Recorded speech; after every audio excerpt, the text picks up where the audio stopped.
Oh yeah, we're live.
All right, what's up, everybody?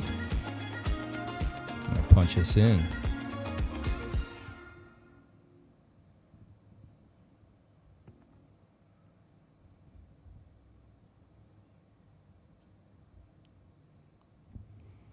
Sunny.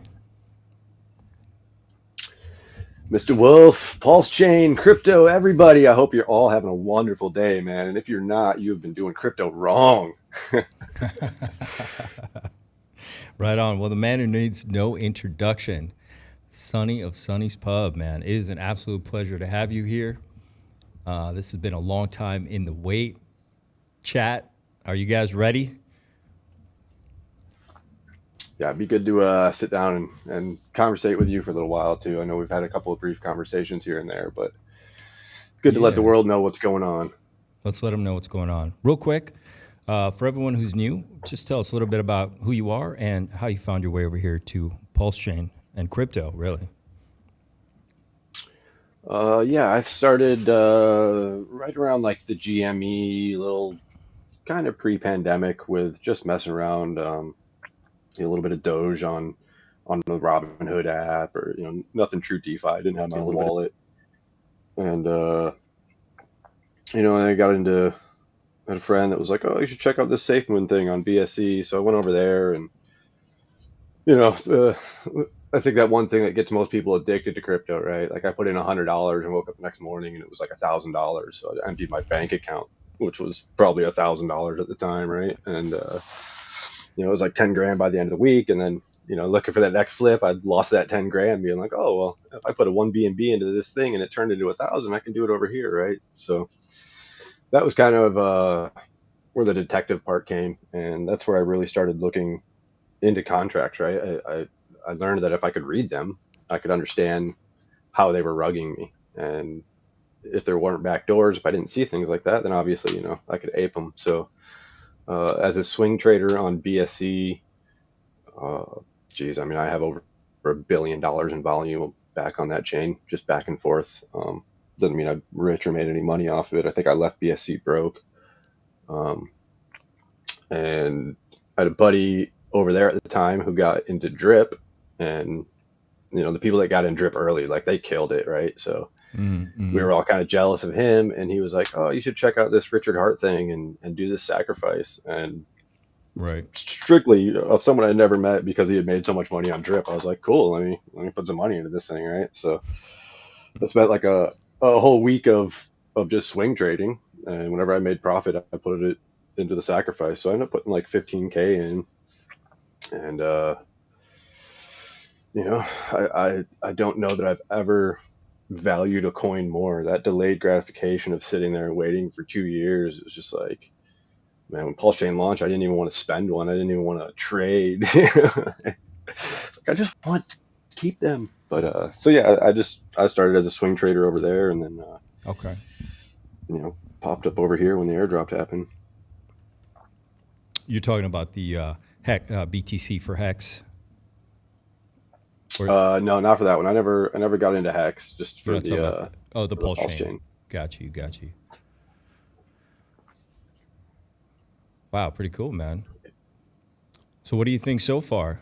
Have you completely left the rest of all the centralized crypto behind, or you still kind of go back and forth? With what I've learned and the power of liquidity pools, I've just started providing LP elsewhere in other chains. Uh-huh.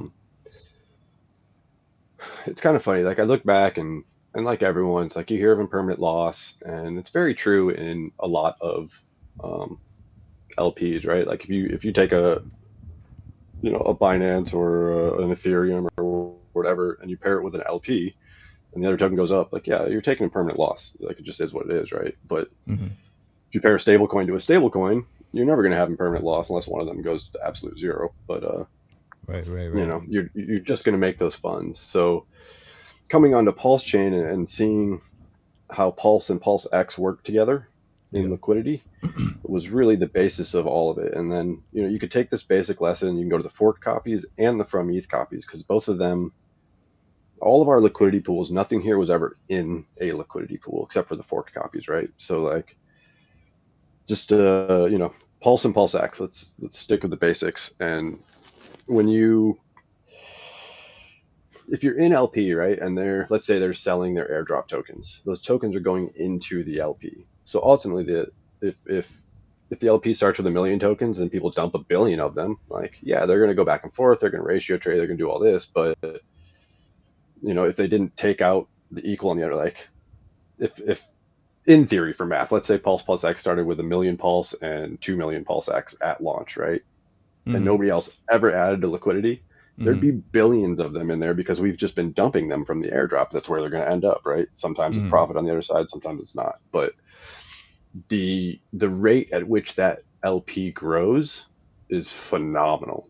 And if you think about it, yeah, Pulse went down 50% or 70% or whatever, but Right. if if and it's way less than half the airdrop in LP, but had half of it been dumped, your position would be 2x in LP. Even though the dollar amount's down half, you'd still be Mm-hmm. at the same. You'd have twice the coins. So So for people, if I can slow this down just a little bit, for people who are new to this, you are very knowledgeable about LP. That's liquidity providing. So can you tell us kind of really quick what that is and why that's so important, and why you're focused on that, and why we should be as well? What is it about that? yeah, I mean, if you really stand back and look at it, right, like any token, Mm-hmm. and we can look at Bitcoin, right? Right. And I'm actually curious.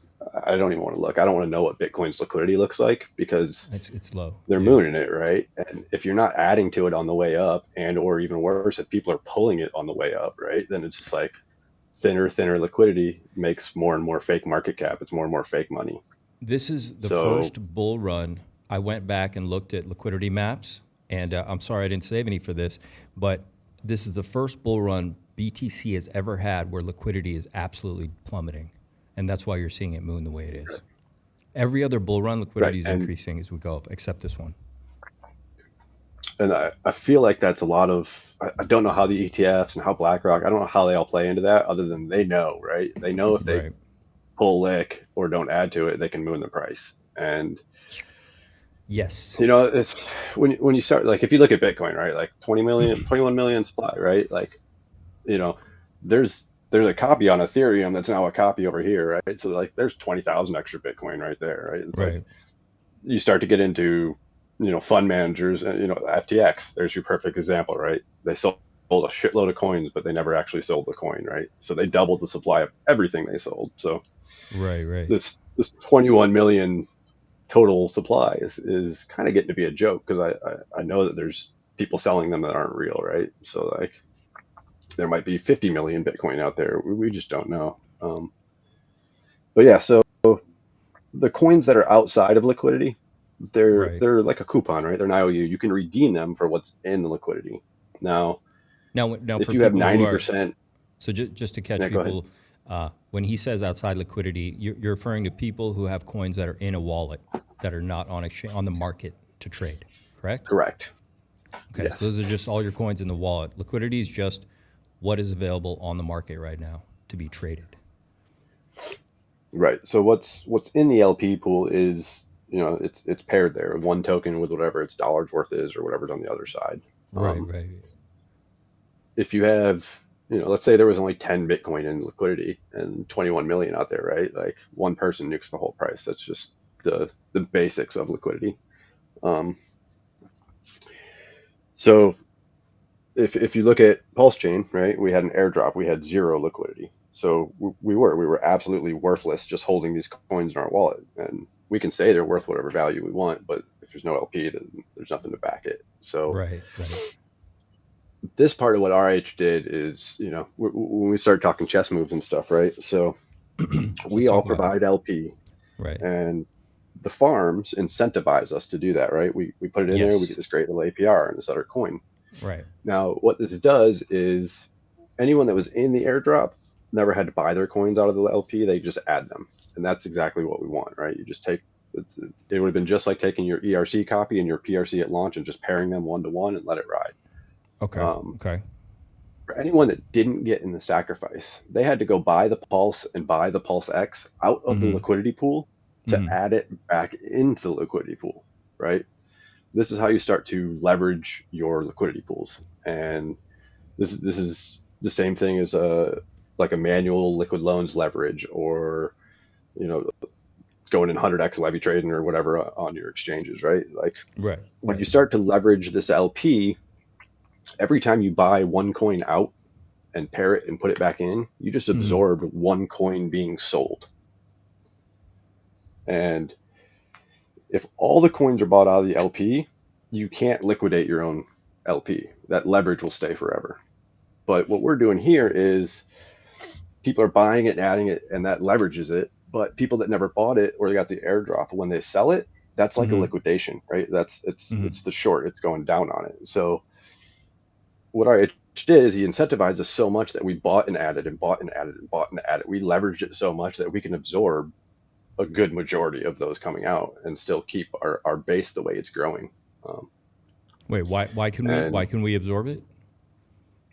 Because we keep adding to it, right? So like if I go add 1 million Pulse and 2 million Pulse X right now, or whatever that ratio is, we can then absorb one more person going and selling 1 million Pulse and 1 million Pulse X.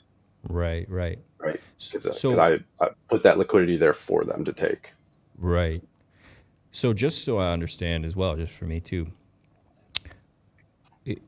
if you're in the farms, you're LPing, right? Mm-hmm.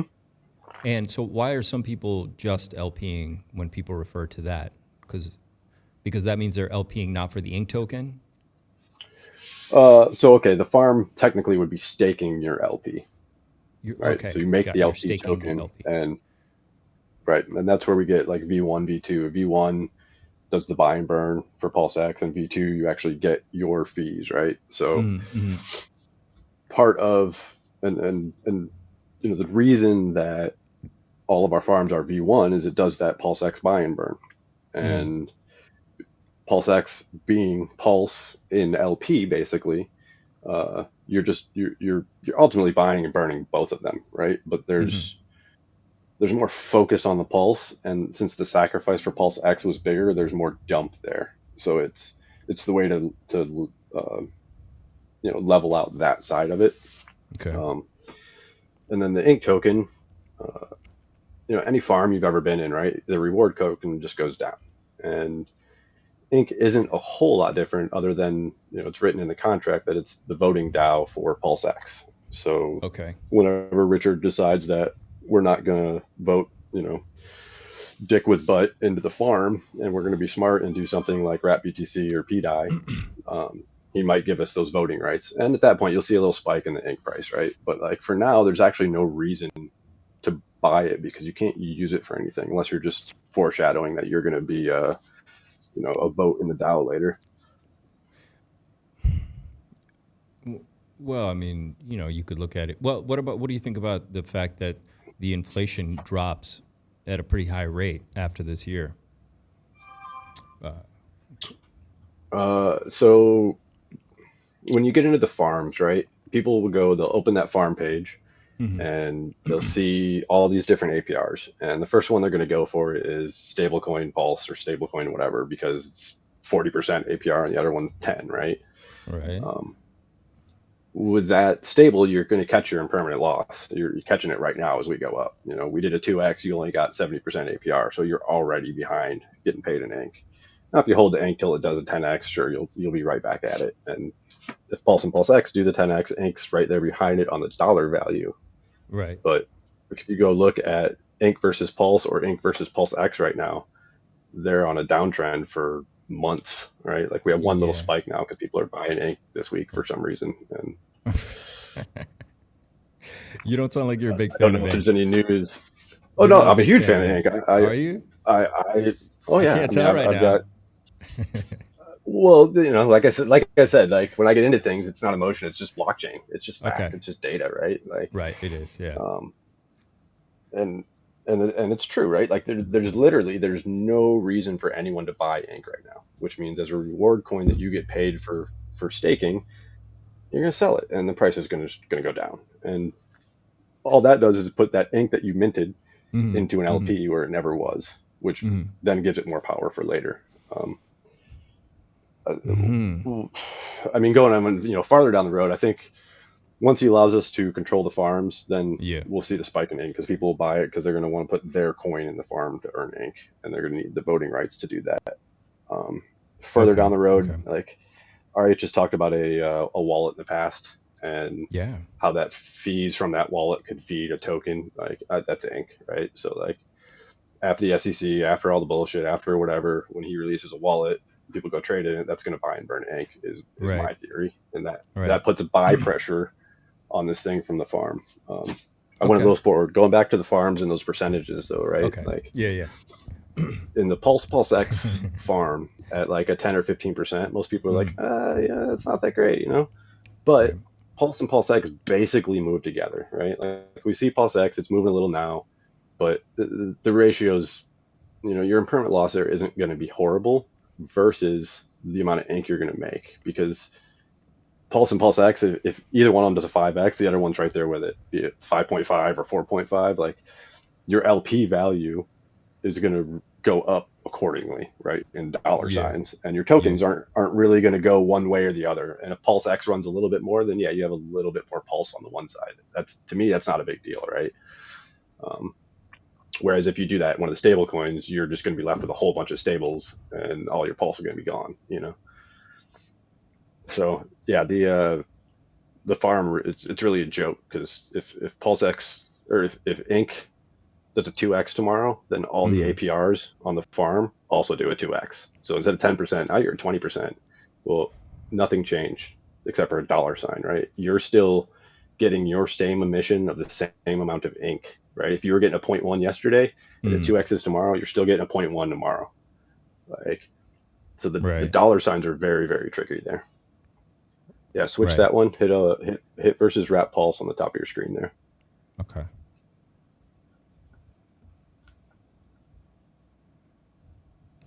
Oh, broke back up into the range. Right. That's what I'm saying. People started buying it here the other day. I don't know if that's going to continue or not. I think it's just because the whole chain's spiking. So people are FOMOing green candles. We don't know. It's interesting. Yeah, these ratios are really interesting. And if you look at that range, what is it? That's 40 to 60. I mean, it's volatile, but it ain't super volatile. Like no one's really losing their ass there, No, No. I think I had a feeling this was going to reverse. I didn't think this was going to trend down. I mean, look, it's incentive token. It needs to increase in value over time. I feel that it does need to do what it needs to do, incentivize people. But we don't know for sure. Yeah, I think long term it's good. I was I was compounding most of those back into the farm up until about 6 months ago or so. Basically, that dip at the bottom there when I realized that we were going to start running, and I pulled most of my farm stuff there and just You left the pull Pulse X, you pulled most of your farms. What's your favorite farm? Pulse X. Yeah, I'm in that one big time. Yeah. Are you worried about the movement, or are you just letting it sit and letting it do what it does? No, for me, when I make an LP, Mm-hmm. uh, and an LP is just the cumulative value of two assets. Yeah. So if you take stable coins, right, you take a dollar DAI and a dollar USDC and pair it, it's going to give Mm-hmm. you a PLP token. That Yes. PLP token is worth $2, right? Okay. Right. And when you break it, you get your dollar and your dollar back. Now with Okay. Pulse, if I take a dollar Pulse and a dollar Pulse X, put them together, I have one Mm-hmm. token now worth $2, and I'm okay with that, right? Like if if if Pulse decides it wants to 10x because we win the SEC and people don't know about Pulse X, so they just ape Pulse. Mm-hmm. It's gonna it's gonna start flipping that ratio back a little bit, and then people are gonna notice, oh, this like those of us that are here, we're all gonna be like, oh shit, the ratio just went. Let's all go switch over to Pulse X, right? So like Right. the mainstream, mainstream, it's good. They're a long ways from Pulse X or Inc, right? Like Right. we still need to get them to see Pulse. So Yeah. um, Yeah. I Yeah. do think that it's going to be the spike that pulls up the other two later. Mm-hmm. Mm-hmm. And then obviously it's if Pulse pulls up Pulse X just through liquidity bonding and it's actively buying and burning it, and we're seeing the volume start to pick up. We've already burned a lot. We're going to start burning a whole lot more. Like that will keep Pulse X running with Pulse the whole way. Got you. Now, for people to notice the chain, do you? Well, let me ask you this first. Do you think RH is going to come back streaming, or do you think he's going to just stay a little Satoshi for a little while? Yeah, like the Christmas video we got last year, I could see some more of those. Okay. I don't know that he needs to get into the Twitter Spaces and the 4 hour streams like he used to. Right. Maybe a Right. 4 hour stream by himself, but like the stuff where he used to go and talk with other people, or like you know, um, I don't know if that's needed, right? He was trying to prove everyone wrong, right? And now he's done it, and it's done it on blockchain. So now it's just maybe a commentary here and there, but I Okay. imagine he'll come back. It's all just SEC stuff. Yeah. Now, on the chain, do you think the chain just starts moving altogether, or do you think something leads the pack? Do you think something breaks out and moves and draws eyes over here?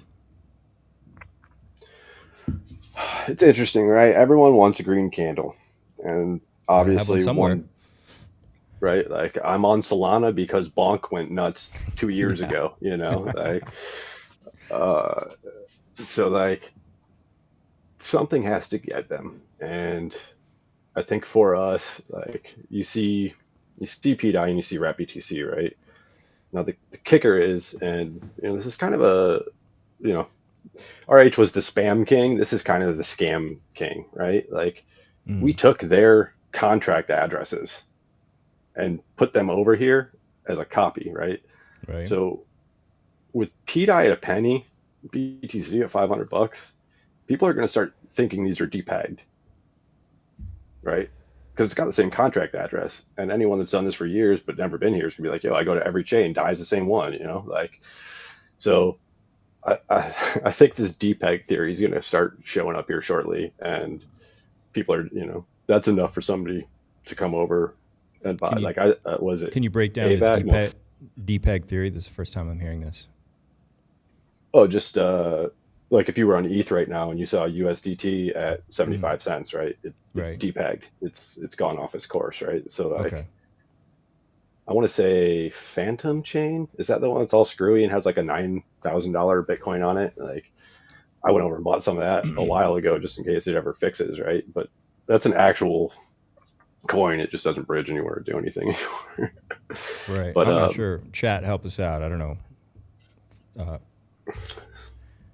like right now, you know, it's like if you, what are you on? Are you on Ink? I was gonna say if you grab, you know, the DAI contract address and just search it, like PulseChain comes up, and we've got liquidity, we've got volume, but we don't have the price. So if you're on Ethereum and you're in your DEX tools and you're loading up the DAI price for whatever reason you want to look at that chart, maybe not that one, but the Bitcoin one, right? Like when you pull it up and search for it, it's going to give you, you know, Ethereum, $10 million liquidity, blah, blah, blah, and just go right down the list, and they're all going to be the ETH price, the ETH price, the ETH price, and then you're going to get to PulseChain and it's be like, wait, why is DAI only, you know, a penny over here? Mm.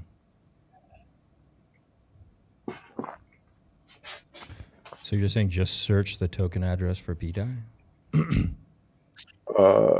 So grab just the DAI, yeah, that one right there, contract address. And Click that Ether scan, yeah. Okay. grab that address. Oh, thank God. Why do the devs default it to? You're a I dev, will say, huh? as bad as our scanner sucks, every time it opens and it's on dark mode, I'm just like, I love you guys.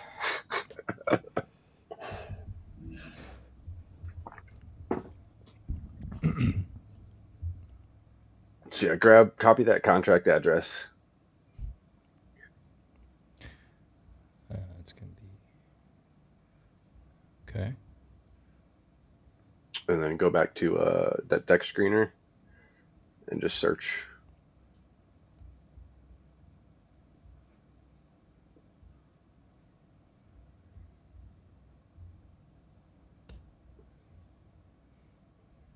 Oh yeah, don't click on one, though, just search it. So start scrolling down and see if PulseChain doesn't show up. Yep, there it is. There it is. So I wonder actually if you take that contract address out and just write DAI, DAI, and see if we pop up. All right, because like I don't think it does. we have liquidity and we have volume now, so we're hitting everything in there. Oh no, it brings up a whole bunch of. I did it this morning. It's like when you search Bitcoin and you get Obama, Sonic, Inu 5000. You know? Yeah. Okay, let's dig into DAI while we're here.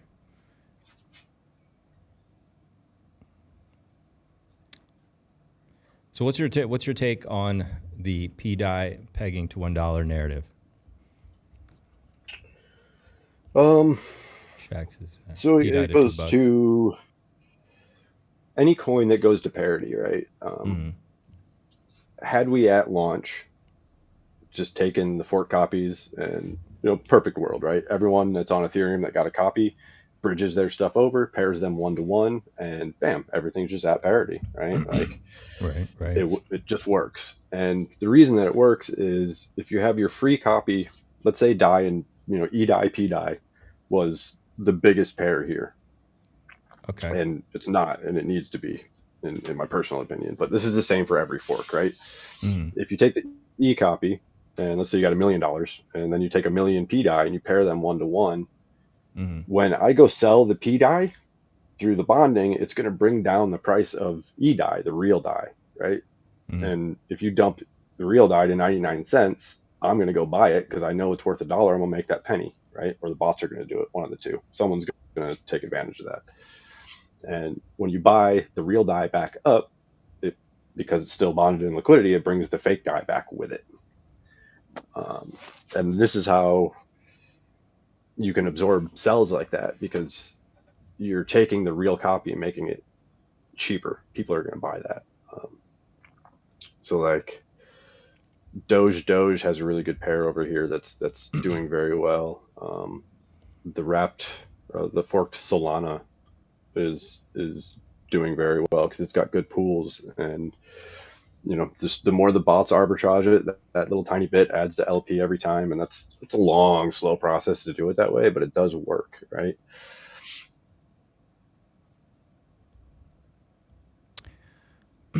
But do you think that the Heartman is interacting with Maker? What are your thoughts on that? Have you thought about it?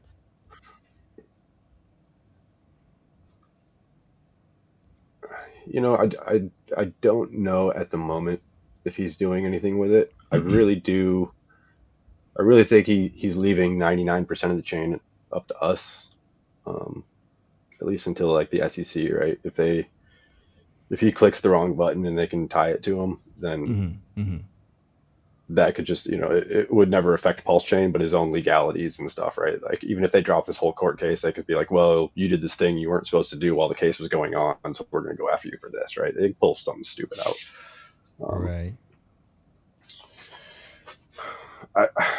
I know that when we forked Ethereum, we forked every liquidity pool, and that includes all of the wrapped ETH. Okay. Wrapped ETH is tradable, like the same way that on your swap that you swap Pulse for wrapped Pulse, you can trade Pulse for wrapped ETH. It is one-to-one interchangeable in the code. Okay. So what this does is even the coins that we never touched that are running in a V2 LP that was forked, they might only have 1 or 2 Pulse in them, right? If they only had 1 or 2 ETH.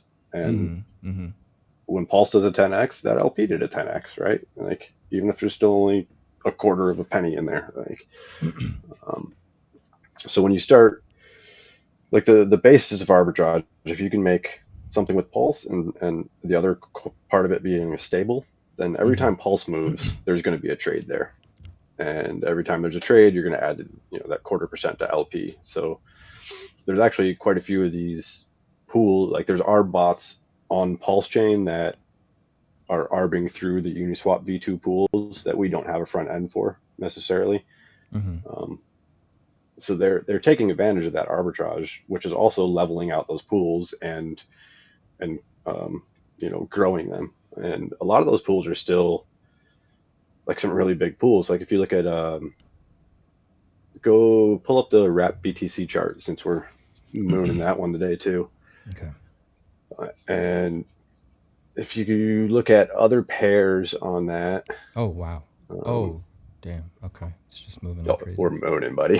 When this thing goes back on the farm, it goes straight to parity. Yeah. I thought we'd at least get a little sideways before we took off, but we're just going straight up. So yeah, all good. Well, so here's the biggest reason why. And if you go on the right side and scroll down a little bit, you'll see the other pools right there. Nope. Okay. Yep. You're right there. You were just on it to the right, in the center of the screen. An inch down. Okay. Hit other pools. Down a little bit. You're so close. There you go. Other pairs? Yep. Oh, other pairs. Yeah. Sorry. Okay. So see that? Okay. Let's scroll down until we find some Pulse ones. Keep going. Oh, you just want the... Usually it brings up... So there's it's not showing it because it's the same contract address, right? It's got more on the other side. But there is... So one of the biggest pools, and actually it might show up there, is wrap BTC and USDT.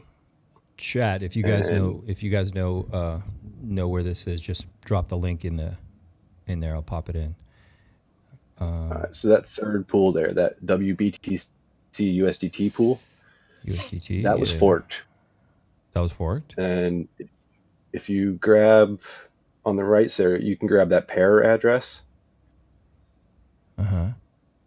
Copy that and then search for that, and it's going to bring up this pool, and then it's going to also bring up. I'll just search for it right there in the deck screener.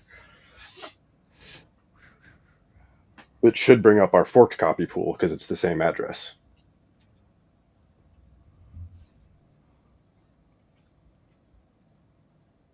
Yeah, this one. Yeah, it didn't for some reason. Sometimes I find these things and then if I don't save it exactly, I have trouble finding them again too. Yeah, I don't know why it didn't show up, but that pool, right? So it was forked.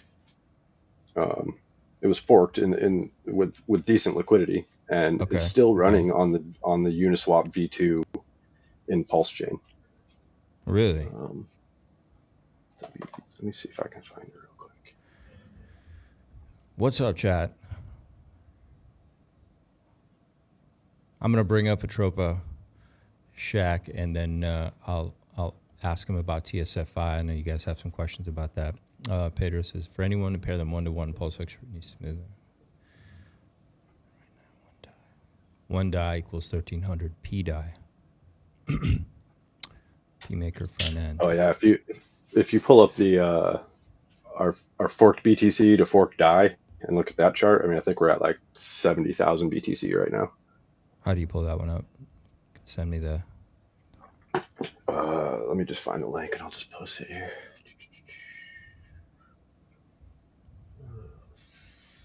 BTC and fork.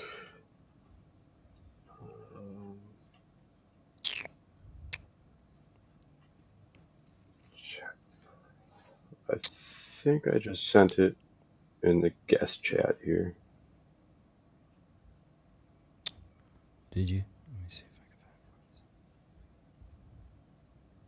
can find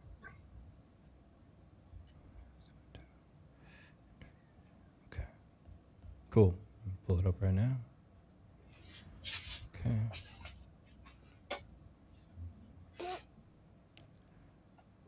Get that third one with the logo. There it is. And then up top, price it against DAI.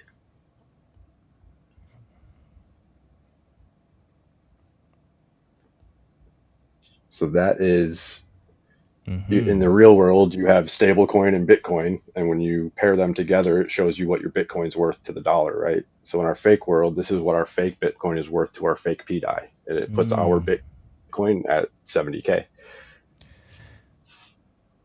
Oh, interesting. I've not seen this chart before. Okay. So it's and you know, most of our charts look that on the left because we had super thin liquidity, obviously. But yeah, it's been a pretty cool, just kind of metric to watch it and see how far off of parity the two are together, right? Because one of them's 157x, the other one's 180x, or whatever our difference is. This is the cumulative of both of them, right? So like x DAI, well, 70,000 DAI pDAI is worth 1 BTC right now instead of 100,000. So our ratio isn't far off, right? So if that ratio is at 100,000 right now, then it would just be both of them are X amount from parity. And this to me is kind of how I look at our parity world, right? Like, hey, like, we're not really that far off. So this is good. You're seeing this as a health signal for the ecosystem. Yeah, absolutely. Okay. If our BTC did another 20%, we'd basically be at like 80, 90K. Like we'd basically be there. We'd be at parity. Yeah. Whoa, we're still moving. A lot of people are asking about TSFI, so I guess we can talk about Atropa. What are your thoughts on Atropa? 414. Still the same as they were when I first found it a year ago. What's that? It's phenomenal. It's okay. It's still basic relationships, token A to token B. Like there's nowhere you can really get away from that. In all of crypto, right? You pair two things together and they're going to move together, react together. So Atropa being, I want to say Atropa is like 30% of DAI. Well, 30% of Atropa's holdings is paired in LP with DAI. It's pretty high. Yeah. Right. So you can't, The only way to break that bond is to buy the DAI out of the Atropa, and that just moons Atropa. Either way, it's a win, right? And Atropa, I'm sure, is quite a bit up Right. as well. Let's go check it. You know, a lot. You know, a we lot of broke 5 cents. there's very torn opinions about regarding Atropa and the 414. It's been a little while since I've checked the pulse on how people feel about it, but maybe they're changing now that they're being more open to pDAI. But what do you say to those people that in PulseChain that are like this person's, they're not worth paying attention to? Because some of us are obviously paying attention to 414. Anybody that buys the top of a chart Mm-hmm. and gets wrecked is going to tell you that about any project. Okay. One of the more unconventional ways. If it gets too windy, let me know. I just stepped outside for a minute. But one of the unconventional ways of launching a token, right, is you put 1% of the supply in LP, and then your snipers and stuff, they can buy it. You know, let's say you put that in, it's at $1, right? Snipers buy it, they shoot it up to $10.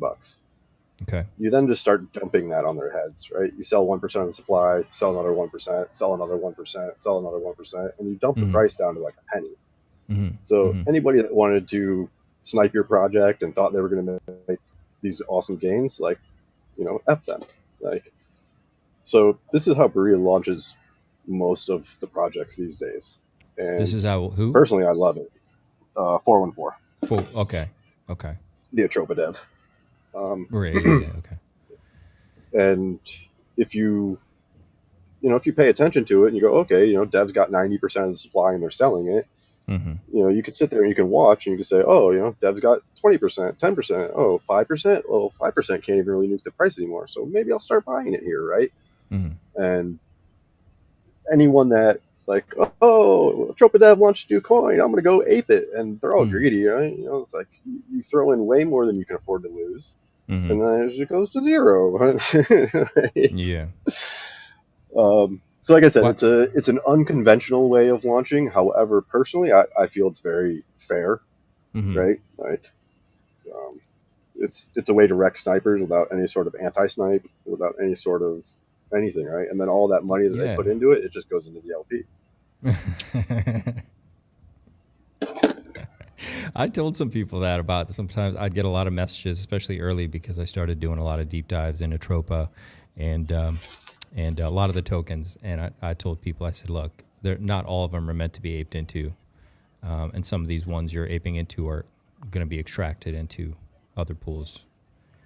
And I didn't fully understand why, to be honest, the full mechanics. I just could see it happening. And I'm like, okay, there's something, I don't quite understand what Maria's doing. I don't, but I'm just watching and trying to learn. And there's the early on established Atropa coins. Like which ones? I mean, Atropa, TSFI, down. TSFI, down. Okay. The stuff that's a year old. All of that was launched relatively together, tied together. Like that was and is Atropa. And now they're moving towards dysnomia, which is kind of built on top of it. But a lot of these new coins they're in this dysnomia side, right? They're not necessarily heavily linked to the Atropa coins or to that main ecosystem. It's to be a little more experimental. And 414 will say it in the IRC, like, let's try this thing, you know? And right. The last one is hilarious. Paired one BFF with one coin of this new launch, right? And BFF was $7,000 a coin. So here's 14K in an LP. And it's funny because we actually did this 6 months ago and the same thing happened, but maybe they forgot and wanted to do it again. But to burn the LP, they sent it to the LP address. And our LPs here, you can either sink or skim. So the bot came in and just skimmed it. He just took it and then went and dumped it. So he went and dumped 14K. So like, yeah, anyone that bought into that launch got it nuked because it went to absolute zero. All because anyone that was in LP, they called all the coins. Well, so that was the LPs are interesting. Like and this is true with like reflection coins mostly. Mm-hmm. Like for me, my token A1A, Mm-hmm. for anything that has reflections like that, Mm-hmm.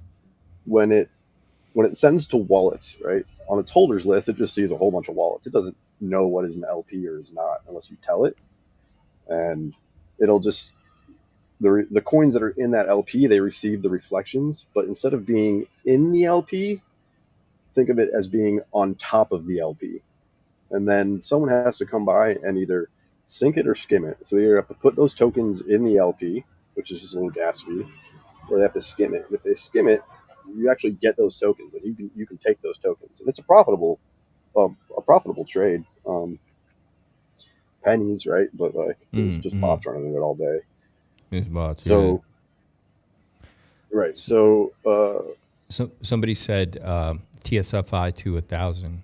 Oh, I didn't want to hit that button.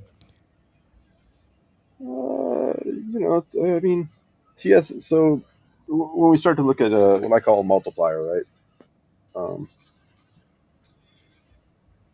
Bitcoin to the U.S. dollar, right? It's a multiplier. If Yeah. if if if your token A is your base, your token B is your multiplier. So token A to token B is pulse to DAI, right? Mm-hmm. Now DAI becomes token A. Token A to token B is now DAI to Atropa. Mm-hmm. Now Atropa becomes A. Mm-hmm. Atropa into down is the next one. Or each one of these is a multiplier. And Mm-hmm. if no one trades DAI, Atropa, TSFI, or down, and Pulse is a 10x, they all do a 10x in dollar signs, right? Mm-hmm. If somebody buys, pushes the price of DAI up 10%, Mm-hmm. then DAI, Atropa, they all go up, right? If someone goes from DAI into Atropa, then they're actually just pushing now Atropa and DAI. If they go Atropa to TSFI, they're only pushing the ones farther down, right? So Mm-hmm.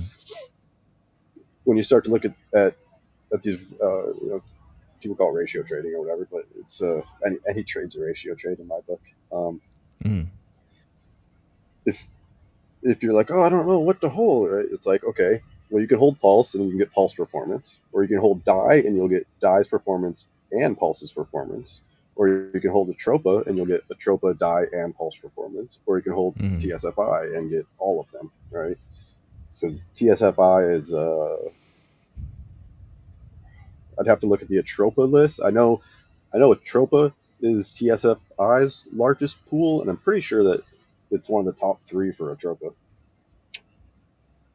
Mm-hmm. So these are just they're just multipliers, or like, I don't know if leverage play is the right word. I guess they're both the same thing. It just depends on your verbiage. Yeah.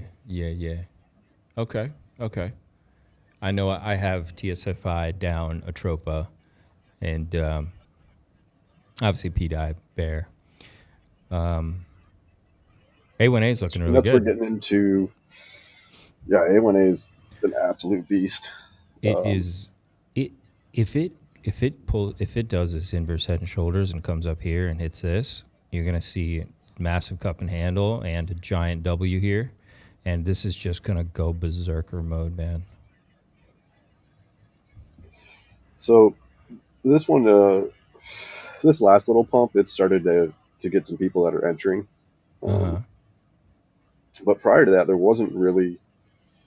Well, a year ago there was a little bit, and that was on super thin lick. Like both those two previous tops. I mean, the first one, if it had 25 grand lick total, I'd be surprised. The second Okay. one, maybe 100K, and now there's like, I don't know, there's at least 250 to 500K of real money, right? Like if you pull up the B2B pair, there's 3 million in lick on that. It's like it's not Yeah, there's real, but massive it's a liquidity in there. placeholder. Yeah. So 80% of this token, it might be 75 now, whatever it is still in liquidity. And on A1A, I run sync bots. So when the reflections go to the pools, I sync them. Now there's 1,000 pools, so I don't do it on all of them. But Okay. on the little tiny ones, we're talking micro pennies, right? But on the bigger ones, it's a token per. So you're looking at like a quarter, and this just runs 24/7. But with the main pair is that A1A B2B pair, and B2B is the same as A1A. It's just a store of value. It's just to back it up. It's got a 2% tax reflection, and A1A is 1%. Both of those, that main pool is 75% of both of those holdings, so it's getting 75% of the reflections. Okay. So Okay. if you look at it this way, like if an ARB bot goes through, right, and he brings, let's say he buys $100 because he saw, 34 cents in one pool, 33 in another. So he buys 100 and he goes and sells it in the other pool for, he's got to get, if say when it's 1% tax, right? So he's got to make at least 250 to get break even. So let's say he finds a route that he can make his $3. He doesn't actually make the three, right? He pays 1% tax on the buy, 1% on the sell. He might make 1,000, 10,000 pulse, right? He's going to make pennies. On his arbitrage of $100, buys 100, sells 100. That's $2 that goes to reflections, and 75% of that is $1.50. So if he made 10 cents, he can make $1, right? He put Right. $1.50 into the liquidity. So he just absorbed his own sell and left the chart better than before he arbed it. Okay. So Okay. I just found a way to take advantage of the arbitrage bots. Like early on when Pulse first launched, I saw these guys. I was like, holy shit, like I need to run the arbitrage bot, man. Like what the fuck, And then I was like, I don't run bots. I don't want to run a node. I don't want to upkeep, blah blah blah. So I was like, I'm gonna try this little experiment, right? And this launched at like $1,000 market cap with 500 in LP. 100% of it burned, all LP, and just on that little bit of flow, and a year and a half now later, we're at the point where we're at without really a whole lot of holders. Like if you go look at the first holders page, there's not that many in there. The top holder, he just started dumping lately, which is actually great news. There's 2 or 3 wallets in the top 5. I own 5% on 3 wallets, and for an owner that bought it out of the pool himself, I feel that's fair, knowing that I'll never actually sell my position because I know what the reflections will be, right? And when this is at $1 or $10, I'm making $100 a day in reflections, so I can knock off of those and never have to touch the initials. It's basically SafeMoon, if you remember SafeMoon. It's just SafeMoon had a 10% tax, which made it super awesome, right? 1% allows for arbitrage. 10% is too much. You need like a 30% price difference for a 10% tax token to arbitrage. That's what Die Hard is, right? It'll arbitrage, but it's because we get that kind of movement on pDAI, and its biggest pool is pDAI, so its price action is just going to follow that. So why is this? It's played out, and this is just playing out perfectly. Why is this better, or what's the difference to this and DAI R? Because I have some of your R tokens. Yeah. So the DAI R is a 1% tax. So let's just like if pDAI just goes up and down 5% sideways, but up 5, down 5, up 5, down 5, DAI R will arbitrage, right? And you'll get that 1% tax. Okay. So it's going to experience 10 times the arbitrage, but you get 10 times less the rewards. Okay. So in reality, that math may actually pay out better, right? Because you're going to get more arbitrage on the sideways times.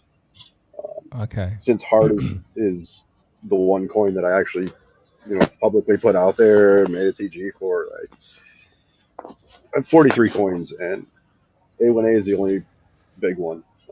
Die Hard and Live Free are the memes, and then the other 40 are literally basically just a buy and burn for the tokens that they're attached to. And the reason I started doing that early on is I noticed that, like let's say you held, I don't know what's a meme. Well, Pepe kind of got pretty big going, but like some of the early, like let's say Dogecoin, right? Nobody on Ethereum held Dogecoin. It's a whole other chain. You buy it on Robinhood or you're on Coinbase, right? Right. So it's just there for collateralized loans and, Bancor and, all these other protocols. But no one really owns it. So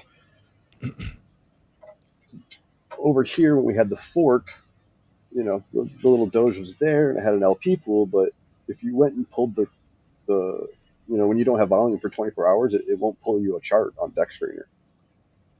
So my thought was, all right, if I make a token and its biggest pair is forked copy Doge, then it's just going to move with whatever that price action is, and whenever it moves, it's going to pay out on the other side, right? So doing that and then tying it to Pulse and a stable and then something like A1A or like a teddy bear, something with a little more volatility but still some good liquidity, is like those 3 points are the basis of arbitrage. Really, it's just Pulse and stable. But I knew if I could get the arbitrage on those pools working and then put a little bit of a buy pressure on it with one of these rewards coins, then all of a sudden the chart is there. So when people have these forked coins for the world's largest free airdrop, there was 6 months where none of those coins had liquidity or a chart. So what's the airdrop worth if you can't sell it, right? So I started making those charts, and then doing that, I realized, and this goes back to when we were talking about Pulse and PulseX and how these coins that were never in a liquidity pool get dumped into them. When someone sells their forked copies into one of these pools, it's now in that pool. It now has its strength, right? So like they may have taken a little profit, but the LP here got the coins, and it's kind of like a pendulum swing. And until we get like half of those coins sold, like once half of them are sold, then we can kind of start the upswing, right? People can start buying it again, and not so many people are just going to come extract. And that will start to move things a little bit closer to parity.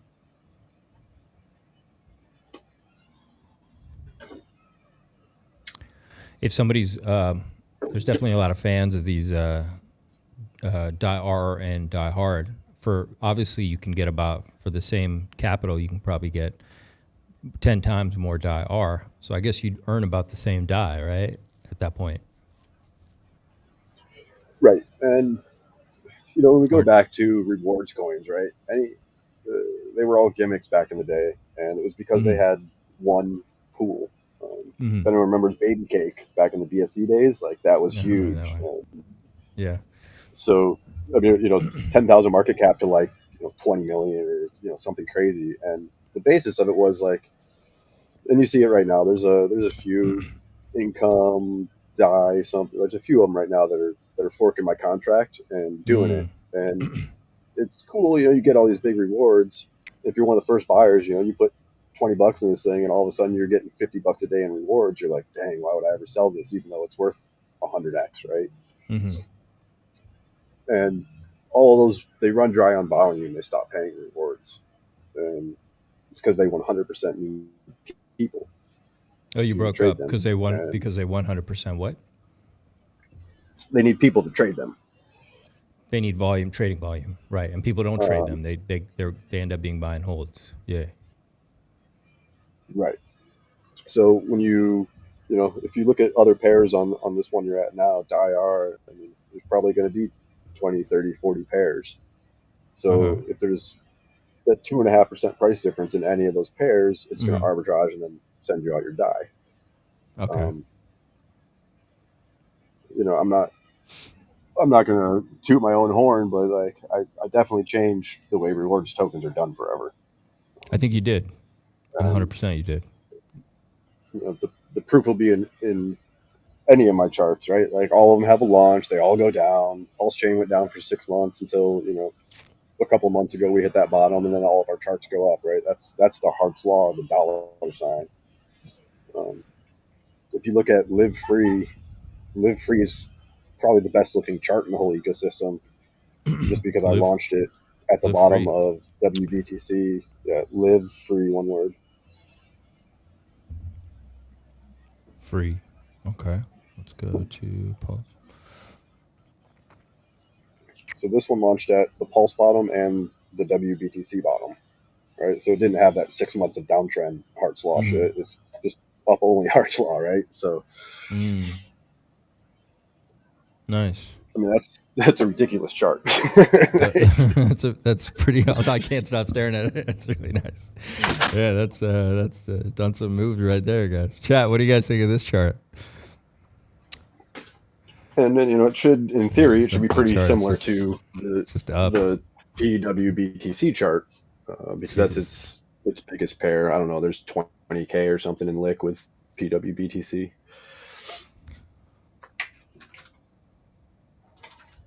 Wait, so this one you earn, what do you earn with this one? Die hard? I mean, die hard? No, that one earns forked wrapped Bitcoin. The one that is 500 and some right now? Yeah. Oh, shit. Definitely missed this one. And so this one's Die Hard's 10%. This one's 5%. Those are my two highest. I found 3% to be a really good sweet spot for people seeing the rewards. Like 3% is just enough. They're like, oh yeah, okay, that's at least a penny, Whereas like the 1%, it's like, all right, well, if you hold $1, you're $1 of $1 million market cap, you're gonna get a point every time, right? It doesn't look great. That's why there's some other ecosystems right now that are pushing out volume-based payments rather than just arbitrage, right? And it looks cool when you look at your DBank. Every single minute you get a payout, but it's not. Those payouts aren't coming from arbitrage, right? They're actually coming from like the liquidity of the tokens. So the tokens' liquidities are just getting thinner and thinner as it pays out, right? So like, once that runs out, everyone dumps it. It goes to zero. You have, and chat, you guys can let me know if you agree with me. I think you have some of the best looking charts on PulseChain. All right. I appreciate it. And the reality is they're just going to follow whatever coin they're attached to. Like that's really the basis of a rewards coin. And even in other chains, all these other things, we never paired them to what they were rewarding. And that's going to give you your price action, right? Because like if you hold PulseChain, but you put that this other coin that's rewarding something else, you're totally variant on just PulseChain going up and down. And when you make this, like, Free's biggest pool is WBTC. So with it going up so much right now, it's starting to arbitrage out on its Pulse pool and its Ink pool and PulseX pool, right? So with the coin that you're rewarding moving, triggering paying out that coin, what you're also doing is you're DCAing. So let's say like Rat BTC, it's at 500. Let's say it dips to 250 right now. Anyone holding just the coin, right? They just lost half their value. Now, if it dipped to 250 right now, it'd probably go right back to 500. We'd probably ape it and buy it back. So if that happened and you're just holding, cool, you're right back to 500. But if you're holding, Live Free, on that price movement, it's going to arbitrage. And when it does that arbitrage at the bottom, your purchase is going to purchase that coin at the 250, right? And then you're going to go right back up. And same with hard and like Die Hard. It's like if it does a massive dump, when it arbitrages, when it pays your rewards, it's buying them at that market price. So it's a good DCA on some of this volatile stuff without having to. DAI goes to zero tomorrow. All of us have nothing in DAI, right? But everyone that has hard has a whole lot more DAI.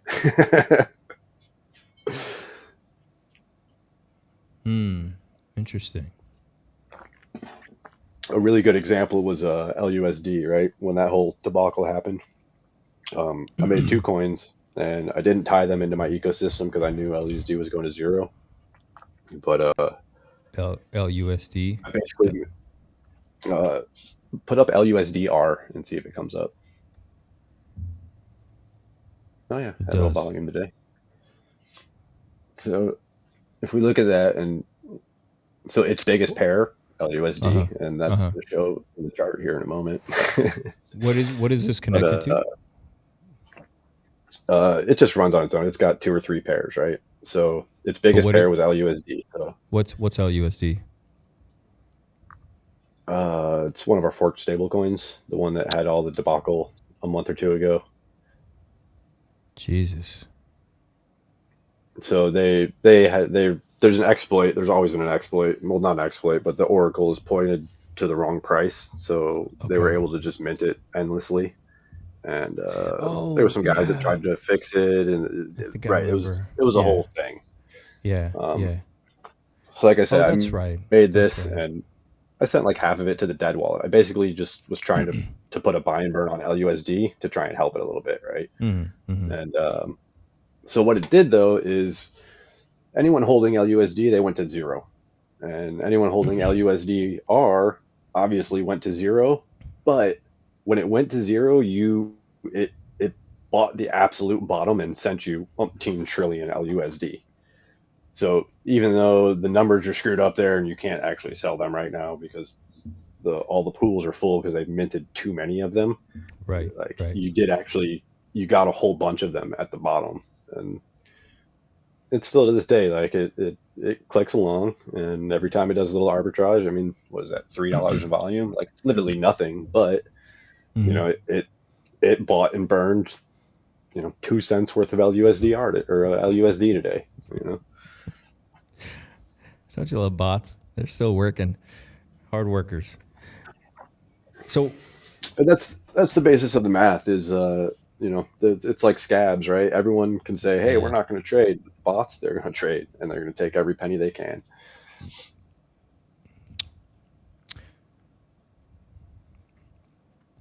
where do you think everyone should be looking right now on PulseChain or in crypto in general?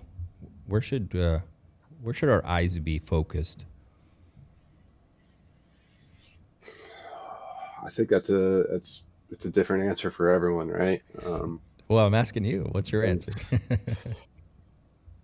Where are I your mean, eyes right now? Where are your eyes, Sonny?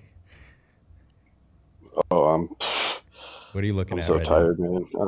I'm looking to exit, just go live life. It's been a tough um, cycle, man. I know you've been working hard. You have a lot of tokens. I can't even keep an eye on all your projects. I mean, that part's pretty easy, right? It's just like when I found this space, when I found USC, crypto okay. in general, I knew that there was more than enough money here for everybody, right? And Mm-hmm, mm-hmm. On PulseChain, is over in crypto, in crypto. Okay, like yeah. um, the,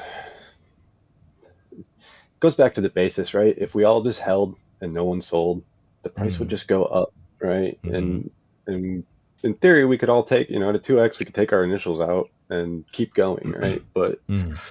it's this player versus player mentality, right? And watching Bitcoin right now, right? Like we just tapped 99K. Are we going to hit 100? Probably not, just because there's so many people that are just like, I don't need 100. I'm selling at 99 because y'all are waiting on 100, Um, Yeah, let's go look. Where are we at? I'm sitting there. I got my short in at 98, 870. um, I, I guess, when I think about that question, like when I onboard and when I bring other people in, I Mm-hmm, bring them into Pulse Chain and I put mm-hmm. them in that Pulse X farm. And with Pulse and Pulse X moving up and them Yeah, earning ink and ink going up, it's yeah. a great introduction to, oh wow, I put $100 and now there's 105. I come back the next day, there's 110. Like what the hell, And then that greed sparks in people, and like I've had friends call me and be like, how do I get my whole paycheck here? I'm like, I'm not going to tell you how to do that. Like I don't want you to do that. I want you to learn why it's doing this thing. After you tell me and you understand what it's doing, and then I'll help you put more money into it, right? But Mm. it's because everyone FOMOs, everyone, we panic sell, we FOMO buy. It's just if you have any emotion at all in this, then it's just what you do. Right. Interesting. Is there somebody that you listen to or get advice on crypto and trading or kind of back end stuff? It's actually not. People ask me all the time, like, "Oh, this guy, you seen the stream?" And it's like, I don't follow influencers. They're exactly that, right? They're made to influence. Like B Roots is the absolute king of his game, and I Yeah, respect the shit yeah, out of him, what he yeah, yeah, does, right? yeah, yeah, But 100%. like there's a lot more education that could be going there, but those people don't want education. They just want the next. It's a slot machine, right? They just want to go to the next What? machine and put the quarter in. Yeah. And there's a place in the market for that. And Absolutely. they are bringing eyes to PulseChain. That's good. That's where the LP game comes in, right? Play in the casino or own it, and LP Okay. is just owning it. Like you guys can So play in it all day long, like that. Like so if I had $1,000 and I brought it to PulseChain, what percentage of that should I put to the farm, and what percentage should I just spot buy some Pulse or whatever? Based on what you said, should I go 100%? Just put it on LP and stake that LP? so the homework lesson that I give to people, I teach them how Mm-hmm. to get into the farm. Mm-hmm. And if you have $1,000, I would say put $10 or put maybe half of it. Put $500 in Pulse X, Mm-hmm. and then I think there's 6 or 7 other farms there. I'd say go put 10, maybe $25 in each one, but the same amount, right? So that you can see on that page in front of you and start to understand why why is this one paying more versus its dollar value, right? Like, is your stable pair, is the dollar value going up or is it going down even though you're earning the ink, right? So it's just like um, it's a good visual to see it, and then this is actually what this is literally what I make people do that want to onboard. I show them how to do the one farm, and I tell them once you get your 10 or $20 into all the farms, come back, Mm. and then the next one I have them do is forked pDAI and forked Bitcoin. If you pair those two together in LP, Okay. it is just an absolute printer. Those, we saw the ratio, right? Like when we looked at that one chart with 70 KB, like they're kind of moving together, right? And they're the forefront of parity. With the Wrap BTC being such a small supply, Mm-hmm. I think that one would probably go first. But Okay. they both kind of go together, right? But if I look at an LP and I've got forked DAI and forked Bitcoin, if I think in my mind or know mathematically that they can go up, this 150x, I don't care which one I'm off sides on, right? It doesn't matter if there's any impermanent loss per se, because they're both kind of going to work together because Mm-hmm. it's just Mm-hmm. it's how the math works. So like the two of those are trading back and forth so much that pool's actually running a really good APR, and I just that's the next LP that I have people go into. I've noticed that if I take the farm and I have a significant impermanent loss, I usually have enough ink to sell, buy back the difference, and still have profit. Yeah, and like So, for me, up until if we look till like early in the year, or 6 months ago, whenever we kind of hit the bottom on that ink, mm-hmm. up until that, I was compounding all my ink and throwing it into I think I was throwing it into the ink pulse farm, and Mm-hmm. Mm-hmm. it's like, all right, I don't care if there's impermanent loss because it's all gains, right? Like It's it's all just gains. gains Yeah. making more gains, right? It's So gains. like Yeah. I did that for a while, and then my goal forever or for a long time there was 10,000 ink liquid, and I got that at the bottom, and I'll sit on that till it does whatever, and the rest of it's just always in the farm. Mm-hmm. Mm-hmm. Cool. Chat, how are you guys doing? Are you guys caught up?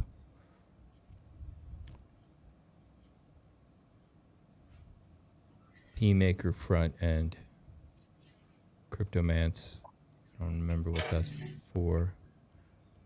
I haven't dug into that one yet. I know they have it set up. I know that they can do test voting right now. Mm-hmm. I think once they pull up some real votes, I'll probably go in there.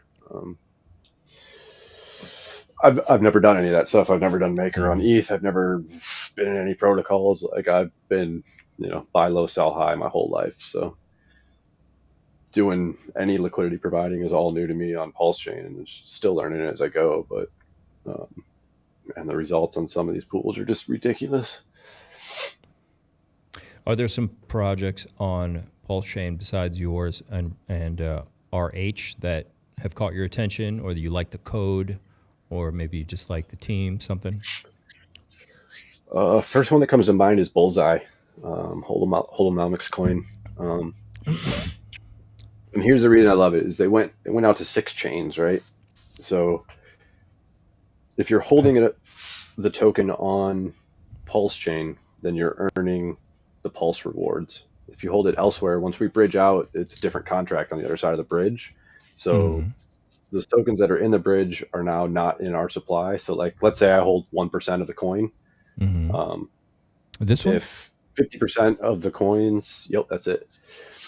If 50% of those coins are on Ethereum and Solana and all that stuff, right? Then there's only 50% of the supply over here. That means my 1% is now actually earning 2% of the rewards, because the rewards are only going to the people that are on PulseChain. And the reason that this is going to get so much volume is when you take this token, like right now it's on 6 chains, but I'm just going to use Pulse, ETH, and Sol, right? So the same token on ETH paired to ETH versus Pulse paired to Pulse, right? We see ETH going sideways where Pulse just did a 2x. So what they're going to do is they're going to buy it on ETH, bridge it over here, and then dump it. And that's going to level out the price. That's just normal arbitrage, right? And people over here, they might not like it, but that's how it works. And the flip side is if ETH does a 2x right now, then we buy it over here and we go sell it over there, right? So that cross-chain arbitrage and having Sol and ETH move at different rates, obviously, than PulseChain, it sparks a lot more of that arbitrage, which brings more of that volume back to PulseChain and then pays us in rewards. So that one, I'm super stoked on that. I love what they're doing. Cool. They brought, if you really look into it, I wonder if it'll show up. Hit their other pairs and see if there's a Sol. They bridged in, I don't know, $10,000 or $20,000 of Solana from Ethereum, which is the real Solana just on ETH. And what that does is, I don't know if it's going to show up. They have so many pairs. I did see a Sol here. Is this it? So a wrap Sol from Ethereum? Yep. Okay, so they're the biggest liquidity provider for this coin, like 10 times. They got, what's that, 20K? Yeah, so they got 10K of their coin, 10K of the other one. The next pool might be like 1,000. So Solana from Ethereum, which is this is our real Solana on PulseChain, is right now priced at $249, right? So real Solana in the real world right now is $254. So you can buy this on our chain, and there's fat enough liquidity there that you can actually buy a decent chunk, get through the bridge, pay your ETH gas, pay your 0.3%, and on the other side, if there's enough room there, you can arbitrage that pretty good, right? Right. If you look at Sol, like Sol looks like it's, if everything reverses here, Sol's about to jump right back up to 260. And then this is a good arbitrage. Now, because they're the biggest pool, Solana from Ethereum's price this chart is going to reflect and follow the Bullseye price.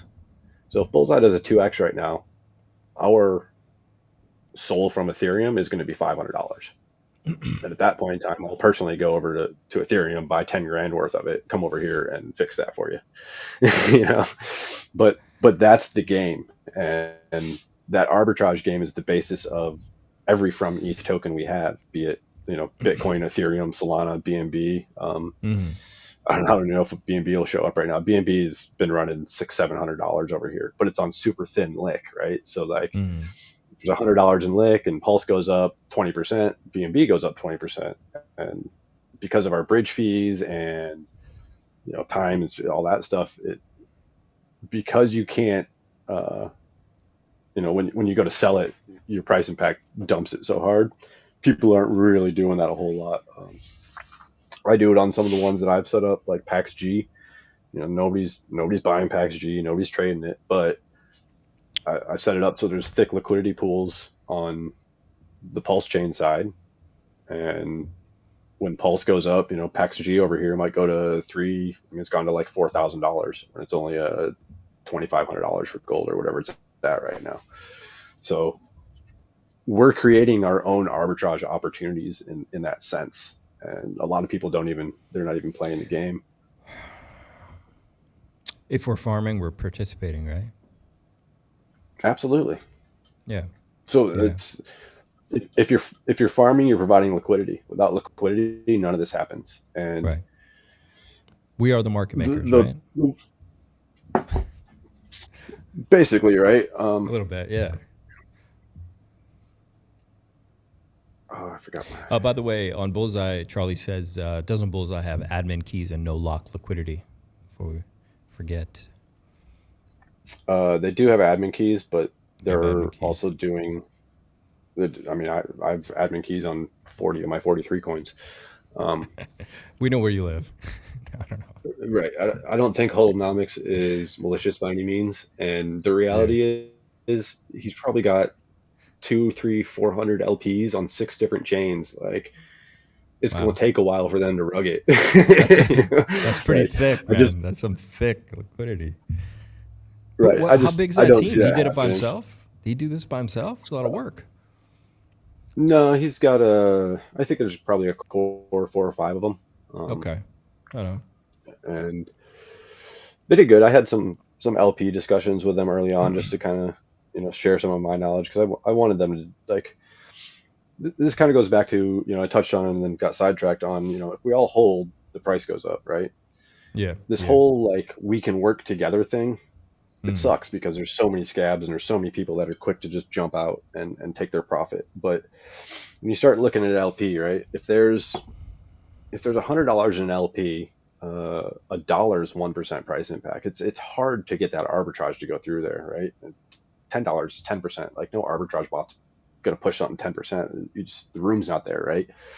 But when you have $1,000 in there, well, now that $10 is 1% price impact. Now we can start moving some money, right?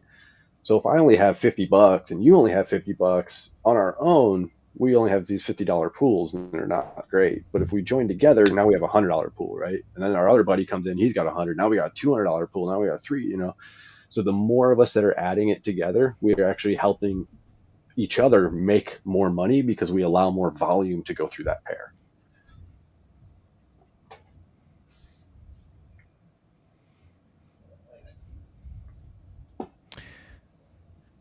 Dear Slayer wants to know, where's the pDAI BTC pool?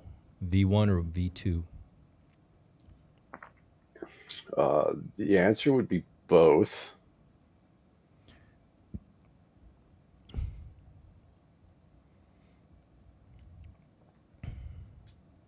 Well, maybe not. I don't know if there's a V1. I'm sure there is, but V2 if you want to provide so that you're earning the fees. So BTC is getting close to 100. I don't see it. What exchange was that? I don't see it yet, but it's getting up there. You think we break 100K? Oh, realistically, I mean, yeah, What are your thoughts on the rest of this cycle, Sonny? What do you think happens here, man? Normally, I'd say Christmas time's coming, tax loss harvest is coming. I'd say all those things are coming, but Trump's coming too, and man, if nothing else, I hope he doesn't get assassinated before our next round of taxes. Yeah, he's not president yet, so we don't know what's coming. We don't know what they got, but I think a lot of it's been a lot of fear mongering, right? Even this war bit, it seems so rehearsed, but then again, what do I know? And as more of us get into Bitcoin, a war will drop stocks and all that stuff, but like, if war breaks out, I don't want my money in the bank. I want it somewhere where I can access it. So like, as more and more people realize what this is and now we start like when governments start going in, and I've been asking myself this for the last week here, like who's buying this? Like, who's going to be the first one to put a God candle at 100K? Because it ain't retail. Like, retail can throw their $100 in all day, but like, the amount of just sheer volume that it takes to move Bitcoin 1 or 2% at 100K versus what it used to be at 30K. Like, oh my, like it's unreal what's going on up here. So somebody's pulling liquidity. You can see it on the chart, unless just genuinely there's no BTC left, but it definitely looks strange. I don't know what's going on. It is moving up pretty ferociously. Right. If I was BlackRock and had to come up with a way to make people buy a thing, obviously the chart going down is not going to get anyone to buy it because people are going to act on that FOMO and panic, right? So like, yeah, pull the lick and just buy it the fuck up. Like, and their whole gig's trading fees, right? Like, I don't know. Gabriel, I've heard this too. I don't know if these are rumors, but I have people talking like, "Oh, Asia's buying, this country's buying." Are they really? I have noticed the run-ups are like 8 a.m. Bangkok time. But I mean, when I BlackRock getting ready to go to bed, it's just like they start buying, and it's like, oh, okay, maybe I'll get one more long in, But BlackRock has offices all over the place, and they got guys. If you don't think they have guys working 24 hours a day, you're crazy. Of course they do. Of course they do. Of course. Of course. I mean, what Microsoft or MicroStock or whatever, MicroStrategy. Yeah. What was their alert today? They're going to buy $1 trillion in Bitcoin or some shit. Like, there's only $1 trillion in liquidity, boys. Like, that's going to 4x us. Okay, I'm glad you brought up MicroStrategy. So I was looking at the chart, and it's obviously mooning, and it front runs BTC generally a little bit ahead. But what's very fascinating is BlackRock has more BTC than Michael Saylor, correct? Than MicroStrategy. Chad, I mean, I can go and double check, but Chad, if you guys know real quick, help us out. And BlackRock's chart is not moving the way MicroStrategy's is. So why is that? If your chart goes up, you have to pay people. They'll make money. Like from a company side, right? Like if your stock goes up, you have to pay people, right? If you put the people that invest in profit, they're the ones making the profit. Whoa. Oh, shit. Oh, wow.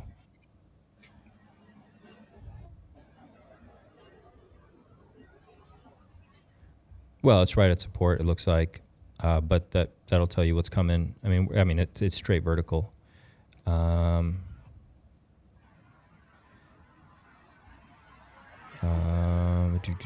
if we go to BlackRock, let's see what BlackRock's doing. Wait, are you guys seeing this? Okay.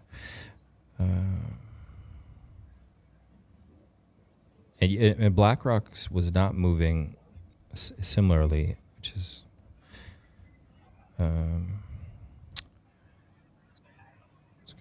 And I'll be honest, I'm a little uneducated in how all of like the ETF stuff works. And I know a lot of like leverage trading, right? When you go leverage trade on most exchanges, you're not actually buying the coin, right? It's just USD on a USD loan on a fake chart. So I thought the ETF was supposed to be like you have to actually buy the coin. You can't do an FTX kind of thing. So hopefully they are actually buying those coins and not just selling their customers an IOU and then, leverage trading or trying to make the money on their own or do whatever. Wait, we really don't know, right? We're man, it's really interesting. If this breaks, it's over. That's my thought. If this breaks, because at this vertical, right. if this needs to pump up again. If not, Well, I don't need to spell it out for you boys. Right? Economic energy, you got to dump one chart to pump another. But we're probably just filling those gaps. That was a pretty serious move, but that's also a pretty serious candle right there. What is going on? Let me do a check really quick. Did we hit 100K? Something's going down at Mar-a-Lago. Okay, let me look. Okay, hang on. We need to get ahead of this. What's going on here? Damn, I get weird news here. No, why everything's in check? God damn it. Of all the things, I can never get my Google to switch to English. I don't see anything. What's going on in Mar-a-Lago? Phil, send us a link, Gabriel. I'm battling tech and multiple languages here.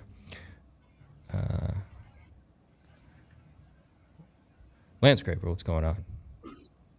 Gabriel's about to fill us in. Something's happening in Mar-a-Lago. Michael Saylor just shit the bed, and we should probably see that reflecting in BTC as well soon. Jesus. Thank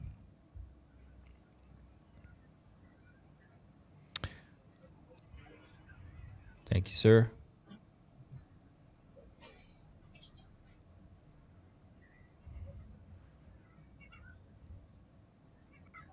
Oh boy, I may have spoke too soon about the assassination not happening until April 15th.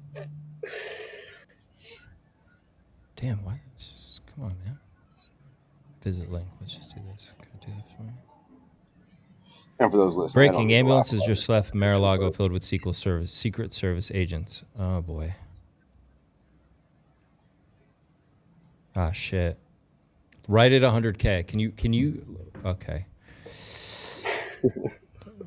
Should we just stay on stream and see what happens?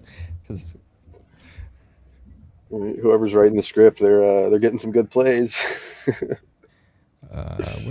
Where'd that tweet go? Where were we?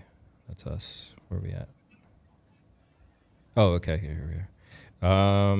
People are already jumping to conclusions. You guys, we don't know anything yet. It is November 21st, Thursday. I don't know. Somebody can check Waters Above his Twitter. See if he's got some numerology pinned out. Sometimes that's tough because you're looking for confluence, right? Like I don't believe one thing, but if there's confluence with a number of things, then you can say Mar-a-Lago is a club. It's probably a member.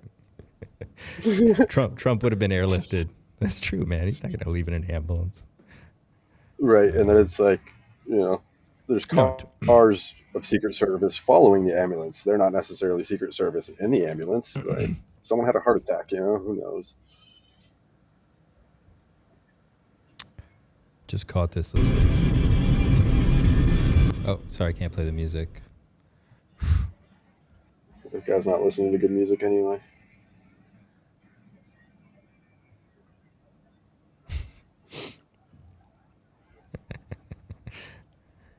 We're falling down the rabbit hole. Link, ambulances. Wolf, Landscraper, I'm good. I'm doing good, man. We are, hope everything, don't play that. I'm hoping everything doesn't fall apart. We were just looking at MicroStrategy chart, and I was saying that MicroStrategy, which is leverage, it's outperforming mining stocks on BTC, but BlackRock isn't reflecting it. And how many coins do they have? Hang on, let me look that up. BlackRock BTC assets.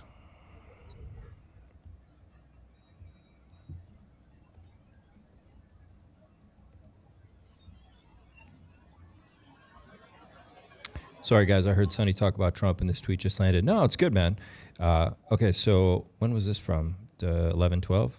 Michael Saylor has about 20,000. MicroStrategy has 250,000. Where's BlackRock on here, though? BlackRock has that much. The United States already has You're telling me that Michael Saylor has more Bitcoin than BlackRock? Satoshi has over 1 million. Tim Draper has 30,000. MicroStrategy is 250,000. Marathon is 25,000. Riot's 10,000. Come on. When you look at it, what, 250,000 coins? It's only 1%. BlackRock BTC Holdings. They what?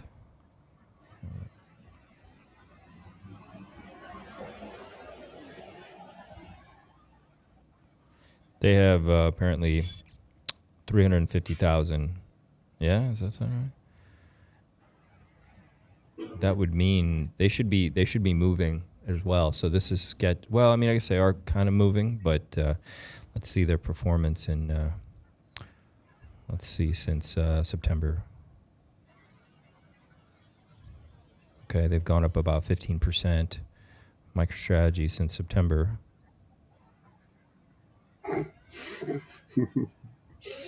Has gone up about 400. No, not that much. Yeah, maybe 350%. Yeah, pretty close. Okay, so something's strange, something's funny, and maybe there's definitely something sketchy going on. Generally, also XRP runs at the end of cycles, but at this point, I'm in no place to try to predict anything. I'm kind of just along for the ride at this point because this has been quite a cycle. It's been quite a head fuck. And there's something to say too that we do follow these cycles for sure, but it doesn't take much to break a cycle, right? And no. I mean, this there's could only be been it, 4. right? Like right? If we don't, 15 years is not that much history, guys. Or what? 12 years? It's not. It's not. For it's not for a currency, like yeah.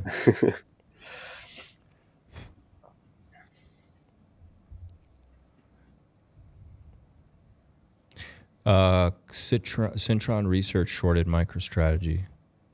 Wait a minute. Shorting on BTC also just went live recently too. Yeah, maybe with this, maybe we're approaching a top.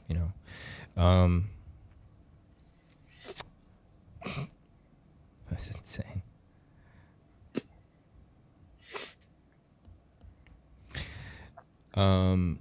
Also, CryptoMance says pDAI proposal is live. Tell us about the pDAI proposal. This is the one they're putting through with PMaker, with I think Decentralized Me and is it 9iron and Decentralized Me were spearheading that. Is that correct, CryptoMance? Yeah, I'm pretty sure that sounds right. I'll have to go check that out today.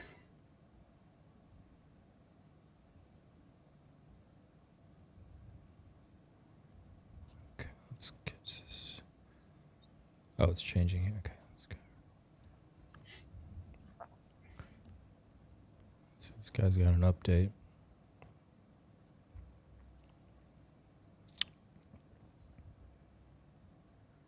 Part of JD Vance's motorcade.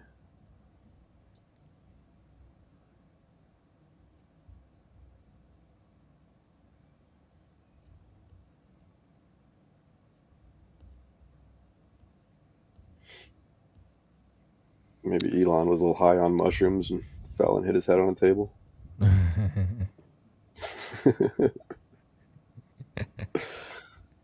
I guess He's like a little kid in a candy shop now, dude. He's the richest man in the world. And he runs the country. Come on. He's loving life, man. It's really fucking cool. Dude, he won, man. Good for him.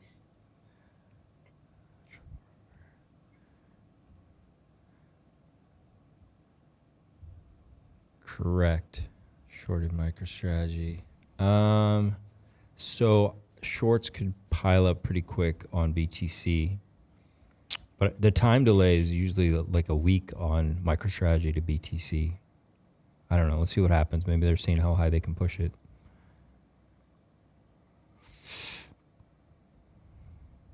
This is a crazy chart.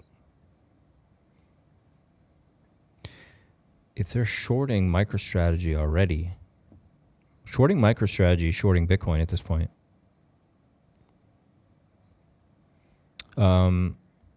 Okay, we're good. Look, if this breaks, it's over because of how these two are moving. That's it. Did you hear Elon is top Diablo player? Yes, I did hear that. How does he have time? Like, how does he have time? Like, what the fuck am I doing wrong in my fucking life where I can barely get sleep? Oh, man. Right? I'm telling you, man, he's just like a big kid in a sandbox. Like the world's his oyster, and he's Amazing, dude. playing Diablo all day. On that note, I did pick up some more Doge before that whole thing went nuts. I think that'll Yeah. play out pretty long. Like, and to be fair, I threw it all in Doge LP because I feel that the PRC is really the way to go. Department of Government Efficiency or the old Doge? Which one? The old one. And we actually we bridged over the ETH version of the department Doge. So it's running on PulseChain now. We've done that with quite a few coins, and people are always like, "Oh, we need these memes to get these people over here, right?" And it's like, well, you can just bring their memes over here, and if anybody wants to buy the Department of Government Efficiency on PulseChain or on Ethereum, I don't think that's actually the one you're looking at. It's a fake one. Yeah, the price is wrong from the real one. That's one that they launched on PulseChain. Which is one we're looking for here. You'd have to let me see if I can pull it up. You just have to search the Department of Government Efficiency with the from Doge, but I think I have it on a list here. But yeah, so we bridged that in, right? And it doesn't seem like the biggest thing, but if somebody has, $5 and they want to buy into this thing, they can't do it on ETH, right? Like it's $20 fee or $10 fee. So more than that now. Right. Yeah, So at least, just having it over here and having the ability for people to do it. Doge. Okay. So yeah, it's 28 cents on PulseChain and 31 over there. So it's actually a little bit cheaper. Okay. Let's search. Here, I just put the contract in the guest chat there.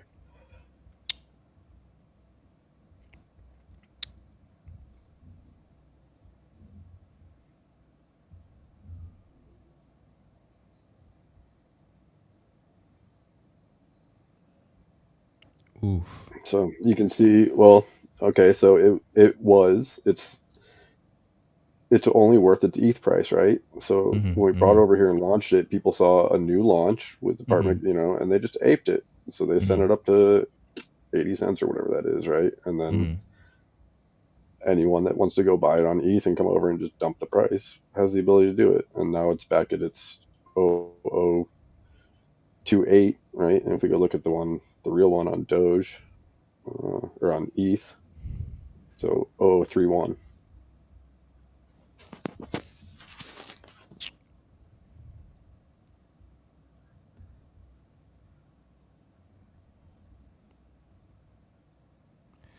Or just a regular one, you mean?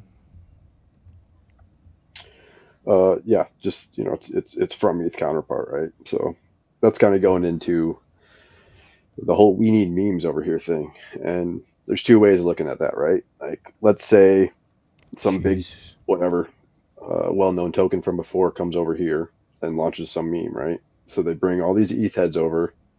They come over here with their 1 ETH. They make 10 ETH. What do? They're gonna bridge right out, and it brought them on the chain, but all they did was extract value and leave. Right. Now, Right. if you take these other ones that are already running, like Bonk, we talked about Bonk on Sol from 2 years ago.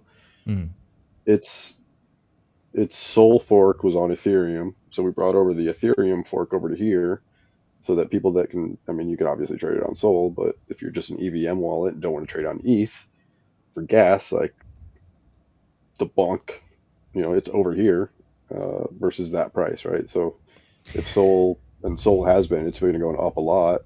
Yeah. So that takes the price of Bonk up, but over here Bonk's the same. So you just buy it up over here, take it, bridge out, and go sell it over there for your profit. Yeah, the only copy that's just been an unbelievable performer was it Crow? Yeah, so I think they actually had like backing from the actual team, and Well, that's something. That's really, you know. And who was trading that? I talked to a lot of people. Nobody was in there. What, you think the team was just pumping it up, or there seems to always been a lot of volume going on over there. So, yeah, I haven't really looked into that. I mean, I think they have their own exchange, I think, right? So like they've got that part of it pumping, but I mean, that's I've pretty. never. I mean, it just never stopped. It just kept pumping.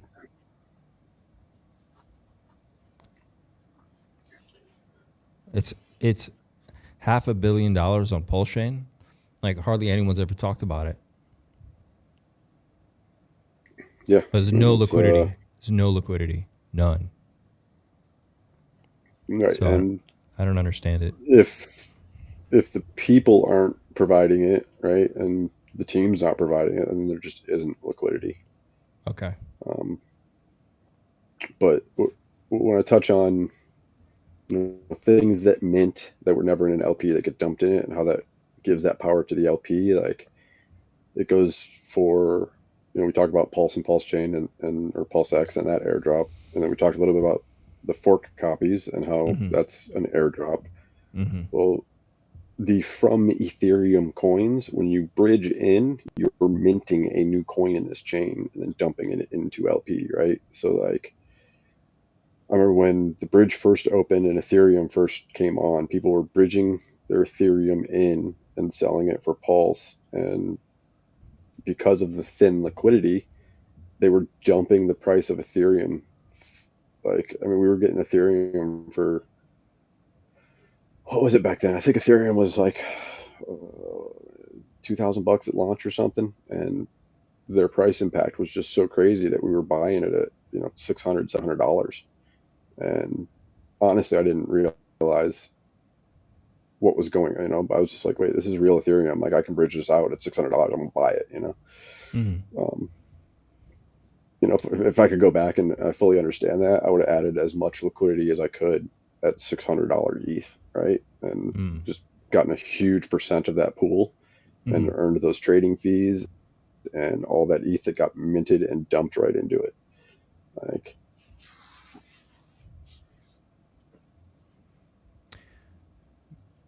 Man, pDAI is just going to be unstoppable. Like I can't pull up a bearish anything anywhere on any chart with pDAI in it. right. And like I said, once it gets to a penny, 5 cents, and other people start looking at it, they're going to be like, oh, pDAI it's depegged. It's at 5 cents. It should be at $1, and they're going to bridge in and they're going to buy it. And even if it's just a narrative and make hype, like they'll put $100 in. That's all we need. Yeah, I did a stream with Sin or Pedro last week, and we talked about this theory, how it's going to accelerate. That's why the price could ratchet up past $1. What do you think about that narrative? That it could well go past $1 before it ever, settles down.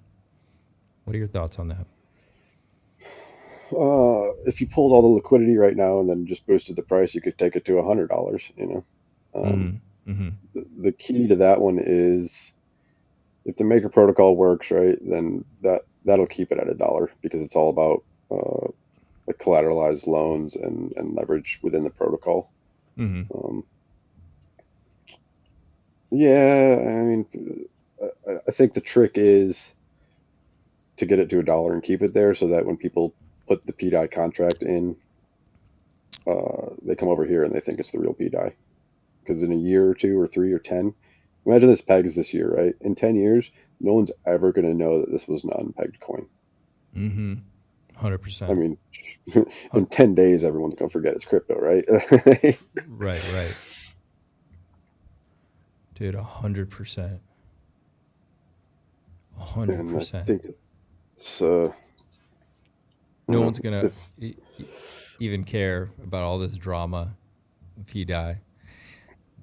Actually, there may be stories about it. I think there'll be stories about it. It's quite a mythic thing that'll happen when it pegs. You think it could happen this year? Uh, anything with a timeline, I just kind of have to base as after SEC clearance. Um, I think after SEC clearance, we're so free to run that let's say we get cleared next week and pDAI is at a penny, Mm-hmm. and you know if we beat the SEC or drop that and RH comes in stream, let's say we 10x, Mm. that's going to put pDAI at 10 cents just because. And that's one of the biggest tricks, right? If we did 100x, that puts pDAI at $1. Like we don't even have to do anything. We just have to wait for Hart's Law to take it, right? Right. Right. And I think that's a big thing that a lot of people kind of miss, right? Because we never paid attention to that on other chains. Yeah. Because the underlying asset, right? It's like I was on, Binance for 2.5 years, and we went from 300 to 500, but like you didn't, I didn't realize it then. That was like, oh, the price of this coin is going up because Binance is going up, VSC is going up, like, it was the same thing on ETH, but now, that's a huge part of our narrative is like, well, yeah, maybe we're some shit chain and it's dumping, it's not doing this, what the market's doing now, but all we're really doing is just building liquidity, because if we did 10x this a year ago, we'd have done it on zero liquidity, or close to it. But we've had this year of people adding to the farms, and all these arbitrage bots are slowly building all the liquidities a little bit. Like once we have some really, really, really thick lick, then we can really start to push it, because it's not going to move as hard. And I kind So of for those, like there's a point of if you give the people the price performance of the profit, they just sell and leave. But yes. if you hold them to it, then obviously they're holders, or they have to sell at a loss because they're going to go chase the green. And I think that's what this whole shakeout and a lot of this last year of PulseChain is even this next one, right? We're going to get a nice little 2x pump from SEC or Richard Stream or whatever, Mm. and then anyone that's in now, or let the people that have been holding for 2 years get out at a break even, right? Mm-hmm. And then let Yeah, it dump a little bit, there'd be a lot of and selling then there. right, and that's what that's also going to do is, so we 2x the price, we 2x the APRs in the farm. Everyone else that farms or likes that stuff is going to come over and be like, oh, let me check out this APR. So they're going to come and enter the farm. So if we 2x this and half of our airdrops leave, all the airdrop tokens are now in LP. And then if new people come in to see this APR, they're going to buy that LP again and throw it right back, buy it out of LP, put it right back in and leverage it even more. And then that's going to make us stronger from dumping. And we can get Right. rid of the people that don't want to be here and welcome the new folks. So this is your sack price dump right here. Okay. Coming down to here. Okay. This is it. We're going to get here and slam, but then we'll be poised in this beautiful W for just launch time. We'll probably bounce right around here. I'm thinking this is pretty thick area. Once we blow past this range, I don't think we're going to go back below. Well, you could have a 50% retrace. We'll see what kind of sell pressure we have, but I would be prepared for that. And we're that even, range, yeah. Even now, like we're pumping obviously, but there's surely people that bought the bottom and have already sold their 2x. Like that's just smart trading, right? Yeah. I mean, you could have made quite a bit of money back. The chart's moving pretty nicely. I mean, patterns are playing out. I mean, there's thick liquidity. It's good.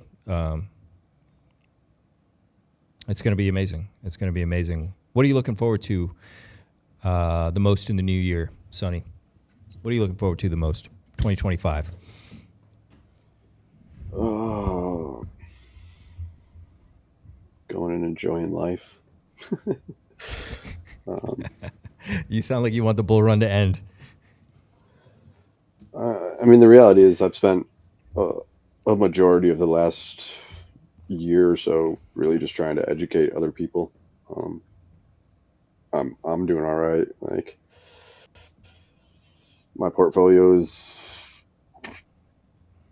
more than I could have ever imagined, and we're not even at sack price, right? So like, What's your strongest player or your biggest hold? You don't have to answer, of course, but Oh no, I mean you can go to DBank and type in Sunny, you'll find my wallet. Oh, cool. Go to DBank, My biggest chat, type in Sunny. biggest holding is A1A. A1A, You of know, course. Yeah. my second biggest holding is Poppy, which is one of the Atropa coins. Yeah, Poppy. What's going on with that one? Why did that one catch your attention? Because the liquidity bonding? Well, super early on when I was just digging through, and this was kind of one of the original launches. Like, it had an Mm-hmm. interesting LP pair to it, but I was just like, I'm like Poppy. You know, it's opium. It's either gonna knock you on the floor or take you to the moon. So I was willing to just gamble on it and get a pretty decent position. Um, I man, I mean, I'm not even close to selling it, and it's a Damn, good chunk dude. right now. After that, Bullseye. Bullseye wasn't a top holding, but the price performance put it right up there. And then Okay. Teddy Bear, Legal, mostly Atropa coins after that.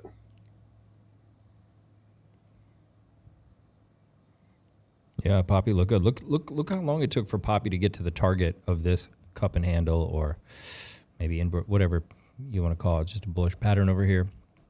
So it's cup and handle. It took up till now to really hit that target. But juicy. And that's basically all just Let's go look at arbitrage Parity. LP bonding. Like there's no one really buying that right now. What do you think about the narrative for Teddy Bear? Bear is That it's going to be the meme on PulseChain. Are you with that? the Chat, what do you think? You first guys have time I Bear? came across Bear. Um, I just looked at it and immediately you can Where's my see chart? it's Shiba Inu, right? I think it's actually the same supply as Shiba Inu. But it's got this like because of its liquidity, right? It's got like this fucking 60V engine underneath it, just humming away, right? So like, if you look at like the original Shiba Inu, like there was a point in time where it had 20 or $40 million market cap, but I'll bet you it didn't have $1 million in liquidity, right? And No, I don't if think we it's start no looking way. at right, It's and that's crazy how most of because these memes are. yeah. Well, this one paired with Pulse doesn't have much liquidity. Which pair has the liquidity? This only has 200,000. I mean, Uh, but I'll I pull it feel up like I've had here to and let it twist people. run. I've had to twist people's arm to get them to like even look at Bear. So when I look at it, I see it, and um, I just put this link in for this pools thing too. I'm waiting for Okay. this one to load so I can Oh get yes, sir. a proper. If you haven't seen this one, and you can share in the chat there, it's really good. But I mean Teddy's based off of Atropa, which obviously is backed by DAI, but where Teddy was a little bit different is like 50% of its LP is Oh, kind of Pulse Atropa Latina's in coins. here. I was wondering what she's been up to with all that cash. Here she is. All right. That's that's the simp group. That guy took that name and ran with it, made a token and a bot and stuff. He's got a really good bot too, He's got a good just sense of humor. for degens. Yeah. Um, Pulse Pup's on fire too, man. Pulse Pup's just climbing. Yeah. it's ATH today. So Pulse Pup is same tokenomics as token A1A, except for he sent 50% to the burn address. So 50% of every trade, those reflections are just it's basically a buy and burn. Some of the earliest videos I made were on Pulse Pup, and I was telling people to get in over here. And oh my God. I've just been holding it. Oh, damn. Pulse Pup is on fire. Look at that. I think I made a couple of videos about Pulse Pup. Because, oh, wow. Yeah, same thing. I just holding it too and just collecting reflections. Like, dude. What does my bag look like right now? Holy switch that to the versus raw pulse chart too, because he's ATH on verse pulse, which is phenomenal. Man. Chad, you guys see this? This is awesome. This is cool. Yeah, Steady did really well with that, and Steady Pup. Shout out Steady Pup, man. Nice work. Beautiful. Beautiful, beautiful. We got some nice looking charts on PulseChain. We got some good looking charts, yeah, we man. really do. Yeah, Pup's pretty active with constantly changing liquidities, right? So like pair with something that's going up, and as soon as it flips and goes down, take the pair out, and that's where he's really excelled and done that chart well. Like with A1A, I just burned everything, right? So like LUSD was a pair, right? That pair went to zero, and I'm okay with that, right? Like it's for any of these tokens, like the price doesn't necessarily matter. It's all about volume. If you're getting reflections or a reward in something else, right? It can go sideways forever as long as it has some volume. What did you refer to that he did well and different from you? So like everything I do in A1A, I basically I'll make a liquidity and just burn it, right? Like okay, got you. I don't want to maintain it. Whereas, you know, like let's say, you know, like PTGC obviously has done a hell of a run up, right? So like, let's say I had gone and made a pool with that, I'd want to ride it all the way up, and then, you know, one day if that ever comes down, which we'll see if it does or not, right? If it were to come down to protect my project, I would want to take that LP out, let it go down, right? So it's not dragging me down with it. So he's done really well at, you know, attaching to things that are going up and maintaining those LPs and be like, oh, this one's going down. Maybe we'll take this one out. Okay, interesting. Okay, so that's cool. That's cool. Well, you know, he's been quite active. I haven't talked to him in a while, since probably my last video I made on PulsePup. So, wonder what he is up to. I guess he's enjoying this. This is good. Somebody, holy shit, White House just confirmed. What? JD Vance is dead. Charles Mars, don't mess with us. You dude just better not be. What? What are you talking about, bro? Are you serious?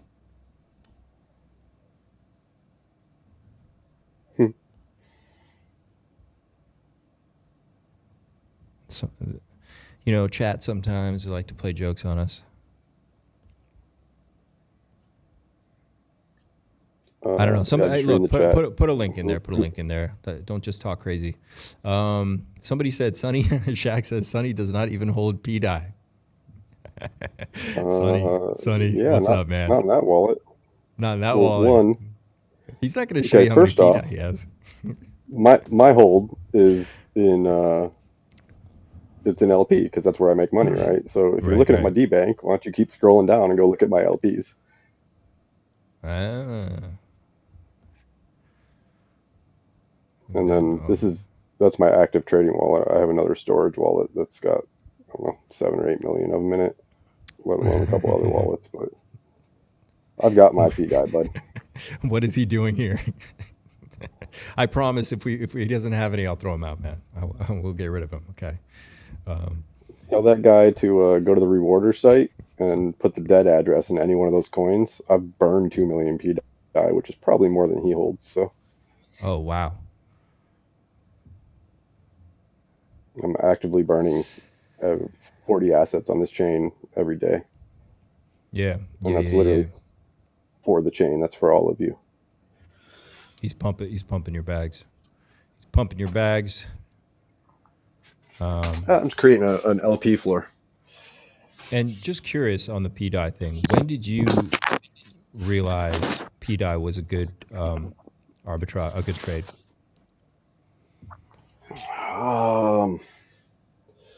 Late. I mean, we were swinging tens and hundreds of millions of them at the bottom, and just didn't even have a clue. So when did it click for you, or was it some videos as well, or did you talk to some people that did it, or did it click for you? It wasn't so much pDAI that clicked, right? And I mean, if you go back a year and a half to some of my older videos, like you'll hear me talk about the whole chain going to parity and not just one or two coins, right? Because they're all tied together in liquidity. So if you pull one up, you're going to pull everything else up with it. And, you know, whenever I realized that pairing your ERC-20 with your PRC-20 copy is how we go to parity on every single coin, then that's just, you know, pDAI fell into that same loop. Okay. Well, I do have a good position there. There's volume, there's good price action, there's good everything. But Right, right. when I look at that, like that's only a couple of hundred X's when there's so many other things that still have like basically everything at the fork was a million X to parity, Okay, okay, right? One ETH was a million pulse, and at the fork, everything was a million X to parity. So okay. I'll go look at something that is still 10,000 X from parity and go make my little LP with $10, and I'll come back next year and that $10 will be a one, two, three. I mean, one of my biggest LPs that I did start in June of last year with $10 is worth like 7 grand right now. So I'm making more in APR on a daily basis than my initial investment. Wow. What should we? I know we probably got to start to wrap it up. I know everybody and wants crypto, to also. really. Whoa, why did you start? Yeah, I started. What what what should we look forward to in 2025 for PulseChain? What should we be alert for and really awake to? What should we be paying attention to? Yeah, I mean, it's that SEC stuff, right? I think that's the only thing holding us back. Mm-hmm. And Mm-hmm. if we get our clearance on that, um, go look at ETH, man. The Ethereum Foundation dumps coins all day, every day, right? Like Okay. we have a founder that doesn't really dump coins, and if anything else, buys them because of his ego. Right. Right. Okay. That's Like coming. he's got more money than the entire liquidity of our chain. Like this is if you watch the highest stakes at the end there when they're Mm-hmm. interviewing and the Mm-hmm. lady asked, why are you doing this? And he says, I just want to be loved. Like, and It's you pass truthful, all the man. outrage marketing and go Yeah. watch the old YouTube videos and the sci-vibe Yeah. stuff. And Yeah. Yeah. there's a really good man there. And you want to talk about a true sacrifice? Imagine you were a billionaire and you had to go hide in your basement for 2 years, right? Like Mm-hmm. Mm-hmm. he didn't have to do this for any of us, and No. he's going to make a whole bunch of millionaires, and I know I'm one of them. Yeah. 100%. 100%. I do believe he's fighting. I don't see him as a scammer. I think he's a sharp, ruthless businessman, no doubt. You have to be successful. But I never thought he was a scammer once I started kind of resonating, like really listening closely. Not just listening, but just seeing that congruence in him, as you're saying. And in that, I think I mean, you watch some old streams, like he calls scammers out, right? And Yeah. you have to have an understanding of the code to see your back doors, right? So like Mm. with experience, you can always point out where the back door is or where someone's getting their money and stuff like that. So that was like he knows all those things, right? So he Yeah. was able to make something where they just kind of didn't exist other than him holding that OA wallet. No one in their right mind is going to buy a coin where the OA holds 90%. So it makes our whole chain look like a scam. And now we have the same contract address, but with a totally different price and token, right? Like everything about PulseChain just screams scam. And that keeps most people out of it. Mm. But would you It's say it's similar to early Bitcoin days where it screamed scam, worthless, and it kept a lot of people out of it as well? I do. And like when you fork a new chain, you launch something new, right? Arbitrum or like whatever. You're just, Binance, like you're just taking copy paste code, right? Mm-hmm. When we forked everything, I think it gave us the chance to kind of be what I imagine it would have been like when BTC first got liquidity pools, Right. because there was no LP, right? It was just over the counter or whatever. And once there was an LP pool or two, and that had been maybe around the time that Richard started mining, and if he would have put any of that in an LP back when it was $30, start thinking about that. Like imagine you put 100 BTC with $3,000 in an LP back at Mm-hmm. $30, and no one Mm-hmm. ever touched or added to that LP. You'd have a No. million BTC in there worth a million times 100,000 just because of trading fees and slippage loss and stuff like that, right? Right, right, So right. RH has the experience to understand and see how LP works. Hmm. And because he's done it long enough, he's got the balls to do it. And I, I, I mean, I started thinking and looking back at that, and I wonder how much money he actually did make off it or has. But besides the point, when I look at PulseChain and Hex, right? I think Hex was the Bitcoin. It is the store of value. Okay. PulseChain is what you want to use, for transactions. Hmm. And I think the next phase is stablecoin. I think he just reverse engineered all of crypto because we did it wrong. We based it off of the US dollar, which is failing and going down. So, LP bonding, right? The pair that BTC is paired with sucks. We need a stable coin that is basically give every country 1% of the pool and let their dollar be that 1%. That Hmm. stable Hmm. coin would then represent a legitimate, world dollar and not something that's backed by the US dollar. Mm. Um, so I think after Pulse Chain, we get a stable coin that isn't based on the US dollar, but I could be wrong. But isn't that's That good could for be the wrong. price of BTC holders, right? But I don't think that's the reason BTC is going up. I don't think that's the reason. But it's a Well, great. It's it's a not good the reason name. it's going up or down, right? Right? But No, not really. No. if we stop trading right now, right, and you have $100 in BTC, it'd Hmm. be the same as having $100 in your pocket. When we come back next year, gas is 10% more, so Hmm. your BTC is worth 10% less, Hmm. right? And Hmm. that's the Hmm. if USD is our biggest liquidity pool, then it's what you can buy with USD, right? Your 100,000 in Bitcoin now is 90,000 next year, is 80,000 the next year. Okay. Okay. Before we wrap up, chat. I hope you guys have more questions. Otherwise, I got to ask some price targets. Where do you think BTC finishes off this cycle? What do you think is possible?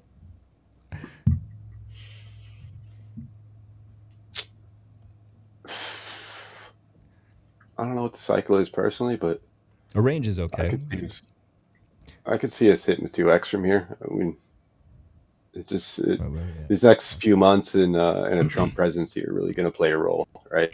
Like if Trump decides he wants to take $1 trillion of government money and buy Bitcoin, like we're at 200K that day, like. Jesus Christ.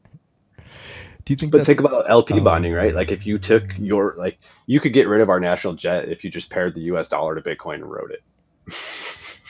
Like,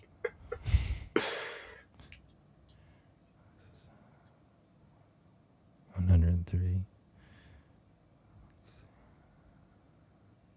160, 211.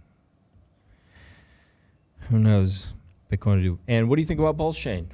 Where do you think we're going to move to? Or first, let me ask you this before you give us any ranges there. How long do you think this bull run could go? Do you think we could just go what they call a hyper cycle, or we just literally like we're doing, we just God candle and then we pull like one of those like mountain charts, like an altcoin? Bitcoin looks like it did probably way back in the early days, where it just spikes up like crazy and dumps, and we're over into the next 2 months or whatever. Or do you think we continue for another year? What do you think about the cycle? um, without sounding arrogant like most Americans, as Shaq in the chat says, um, Chat, chat, if chat gets emotional sometimes, man. What can I tell you? if the U.S. government adopts Bitcoin, Yeah. uh, then everyone will.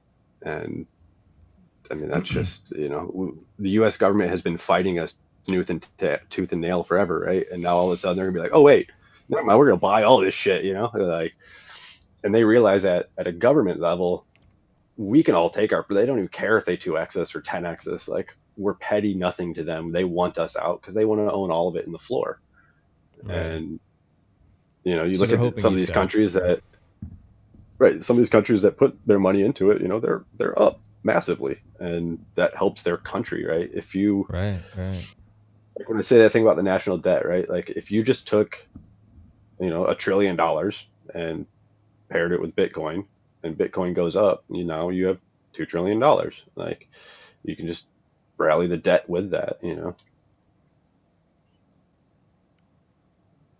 So we could But be yeah, I mean, we could be in a super cycle. Is that kind of what you're saying? I'm not putting words in your mouth. I'm just well, yeah, it's going to take I mean, time. if Yeah.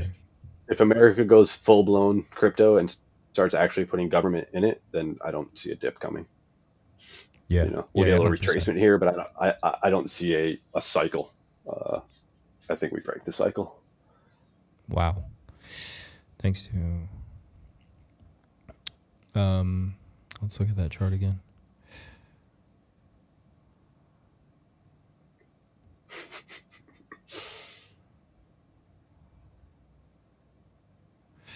Well, it does tend to hit the 3618s, doesn't it?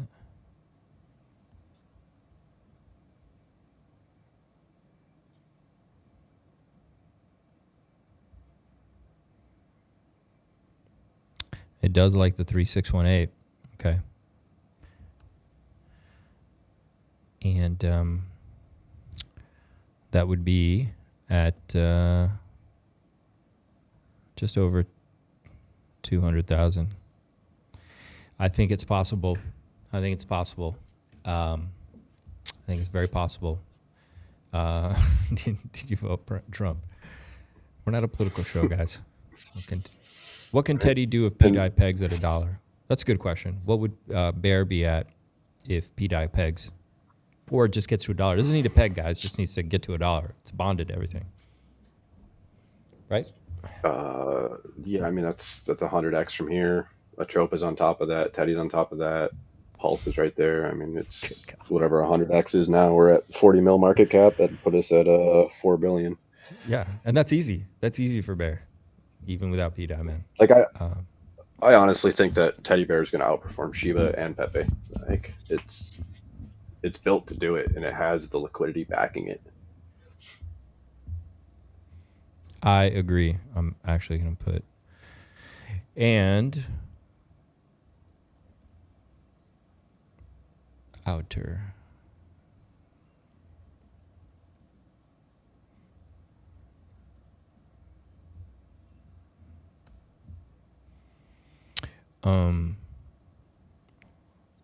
Oh, sorry, I was writing with. So, what?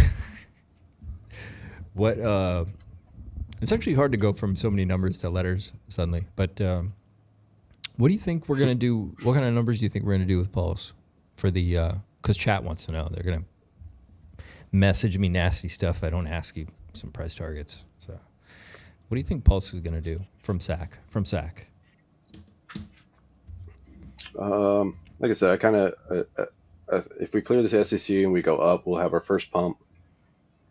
That'll let out anyone that wants to get out with profit. If we get 2x SAC, right, everyone's in profit. Yeah. Even the people that have been holding 3 years, and a lot of them are, they don't want to sell at a loss, but they want to get out because they want to go chase something else, right? Or is what it is. But like I said, you let those guys out, but that price performance makes the farmers go nuts. At least that percent APR, which is just fake based on that dollar value. I think that brings people in, which gets them to buy and add to LP so that they can start farming. And so we get that 2x SAC, and then we get a little retrace, and then from there, I don't see why we're not up into the right for a long time. For a long time.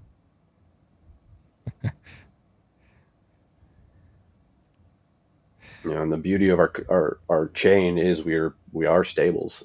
We got some Ethereum, we got some Hex, but like for the most part, our base is stables. So, we do all this LP bonding and stuff on chain, but the reality is like we're not. I haven't looked in forever, so I'm just going to guess and say we're 10% of our PulseChain LP is actually Ethereum, right? So like that's just a little 10%. It's for arbitrage, right? When Bitcoin and Ethereum and that stuff starts dumping, we're not really going to dump with it. So that could be a little rotation, right? If everything starts going down and Pulse Chain goes up, some people might gamble on that. because we're the only thing that doesn't move with the market per se. Right. So what do you think about Hex? What do you think about Hex, man?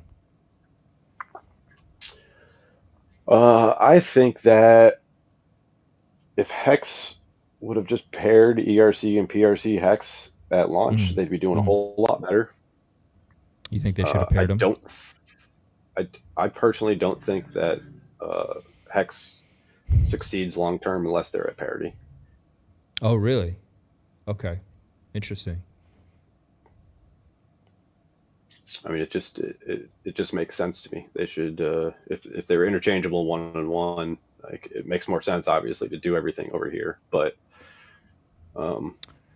you don't think why why is everyone going to scream like parity for DAI, parity for this, parity for that, but not parity for Hex? Like, what makes Hex so different that we're just going to forget the whole point of this chain to relieve the gas fees of Ethereum? Like, yeah.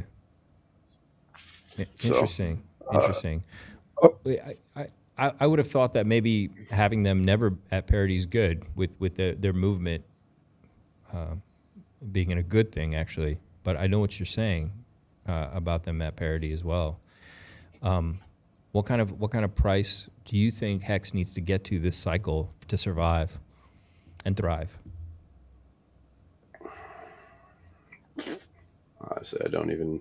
Like, it's the parity thing. They're just going to sit there and fight each other forever until they can just realize that it's the same thing. All of my Hex is in Hex LP, and to me, I consider that the accumulation of two tokens in an LP. It's just one asset, right? I don't have eHex and PX. I just have Hex, and I earn fees in LP, right? So I'm actually sitting here making more Hex on both sides while everyone else can fight each other all day long. Like, so you did the eHex PX. I put a good chunk of my PHEX in the farm with Pulse, and well, my liquid, whatever's liquid. But I think I'm going to look at that. You're doing it on PulseX, right? The LPing for that. Yeah.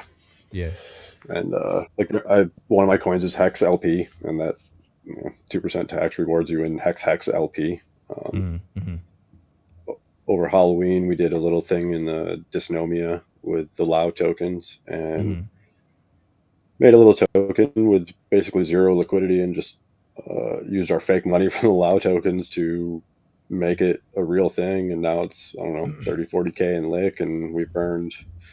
It's actually funny because I track how much we burned of that Hex LP, and because Hex goes down so much, like I'll look at it one day and be like, oh, we burned $2,000. I'll come back the next day, it'll be worth 1,700. I'm like, you bastards.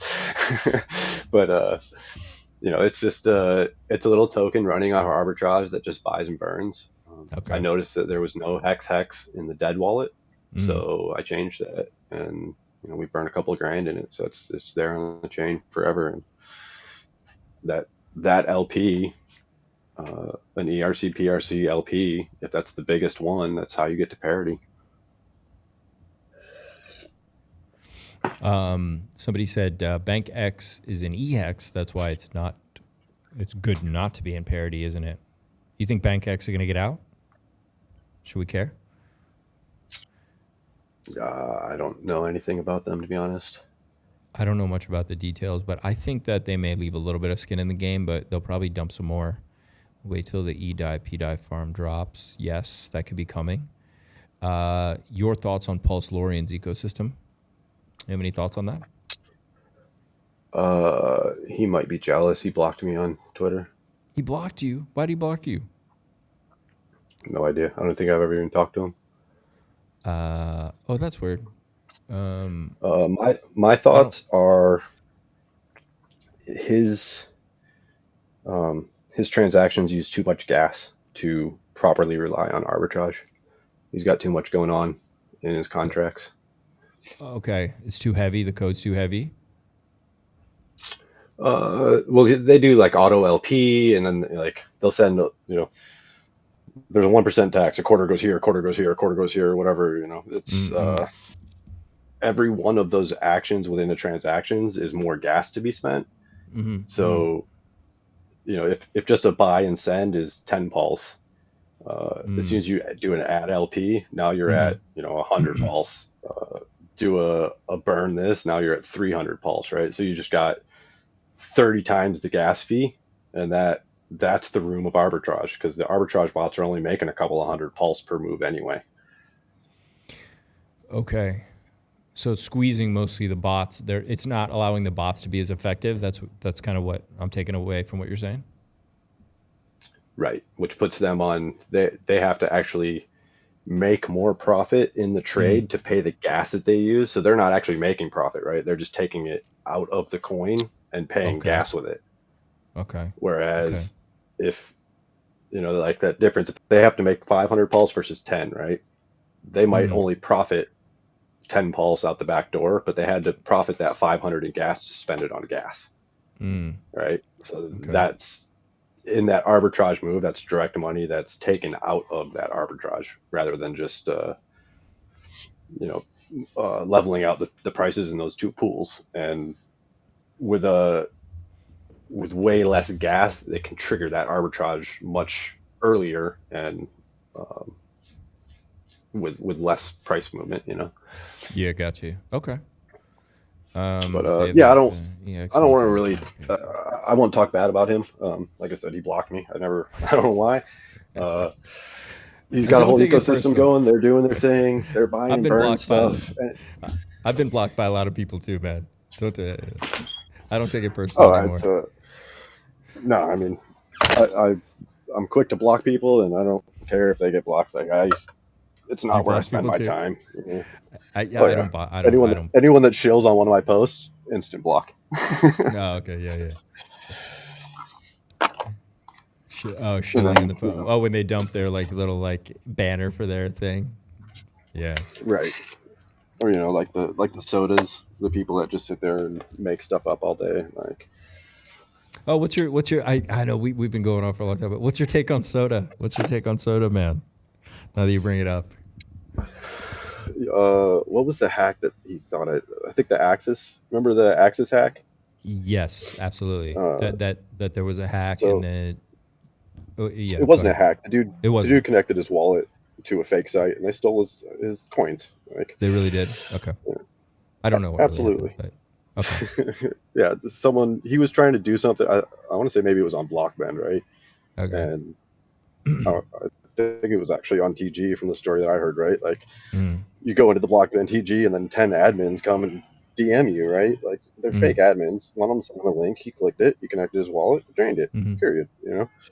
So me, uh, for advertisement, I do airdrops.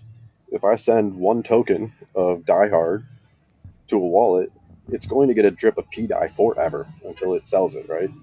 So, a lot of people hate me because you go start looking through the scanner and it's like, oh, here's 5,000 Sunny transactions just dumping these coins, right? mm. So he basically posted that I was the hacker because I sent, like, right after the hack, I sent the dude some coins because I Okay. know everyone's looking at his wallet. And if you start seeing a trickle of things coming in, you look and see where it comes from, and you see it's coming from this rewards coin, right? So, like, Right. I think his blockchain detective data is pretty funny. Okay. Okay. He's young. He's young. I don't know much about him, but yeah, it was an interesting kind of thing he did, and I don't know. I don't have any way to fact check any of that stuff, So um, It's influencer view count, likes, stuff like that, right? They don't care if they're right or he, wrong. They just yeah, he got push the button. attention. Yeah, it grew his thing for sure. Yeah, I yeah, I should learn to be more controversial.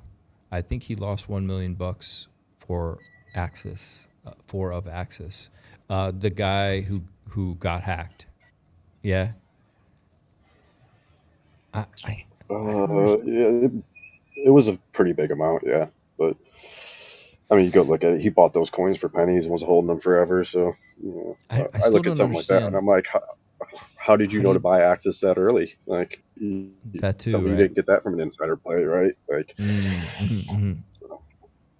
But that's crypto. Don't. but for sure you can tell that he actually did get scammed himself?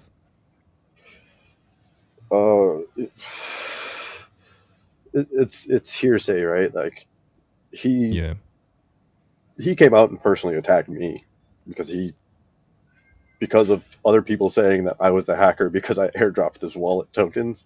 He literally thought Oh. I hacked his wallet, right? So for like 2 days I was trying to educate him and be like, no, man, like this is what happened. This is what, and like ultimately it was like, yeah, I was trying to do this thing. He was trying to send it or do something with Blockbend and he clicked the wrong fucking link. Like, you know, the hardest thing for a man to do is admit he's wrong, right? So you got to blame it on somebody else.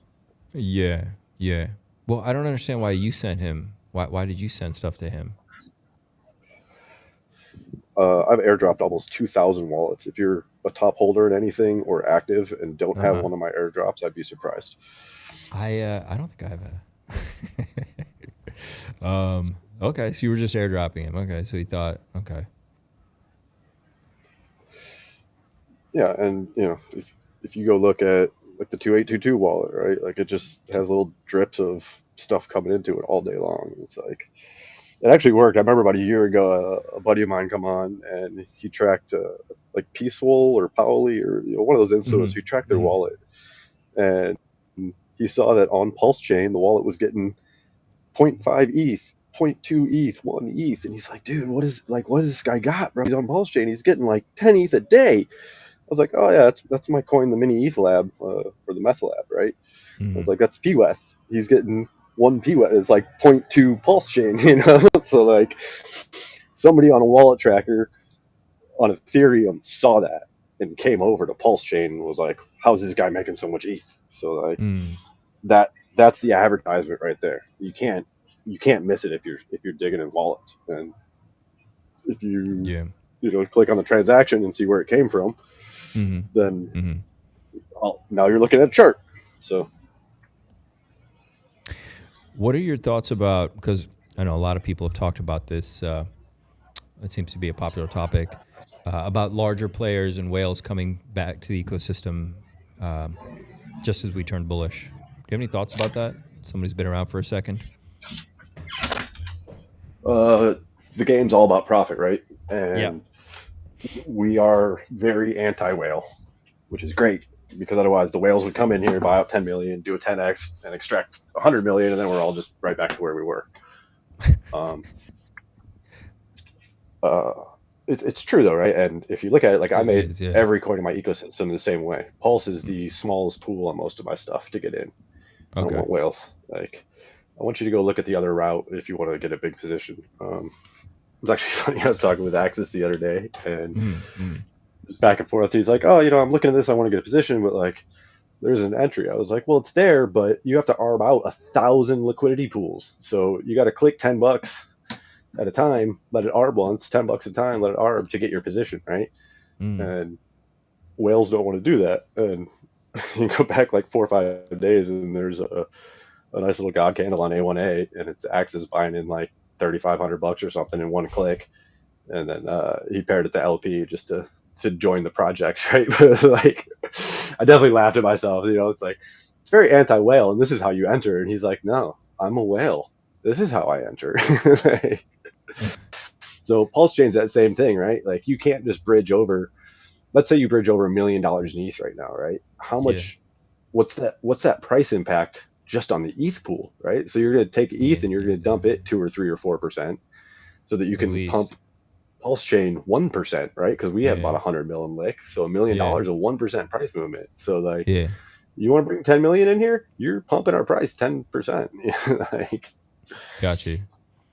and if you do it in one candle, it's going to arb out half of it to the other pools, right? You're just going to wreck Mm-hmm. yourself on your entry. Yeah. What do you think about the Heartman's ETH position? Oh, sorry, guys. Wait, Yeah, I'm not sure it's about that massive. one. I mean,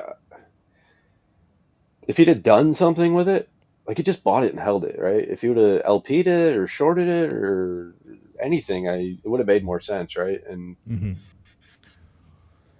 I can't imagine we're getting close to break even now, right? Like ultimately, We're I getting close, guess but we took a little dippy poo. Hang on.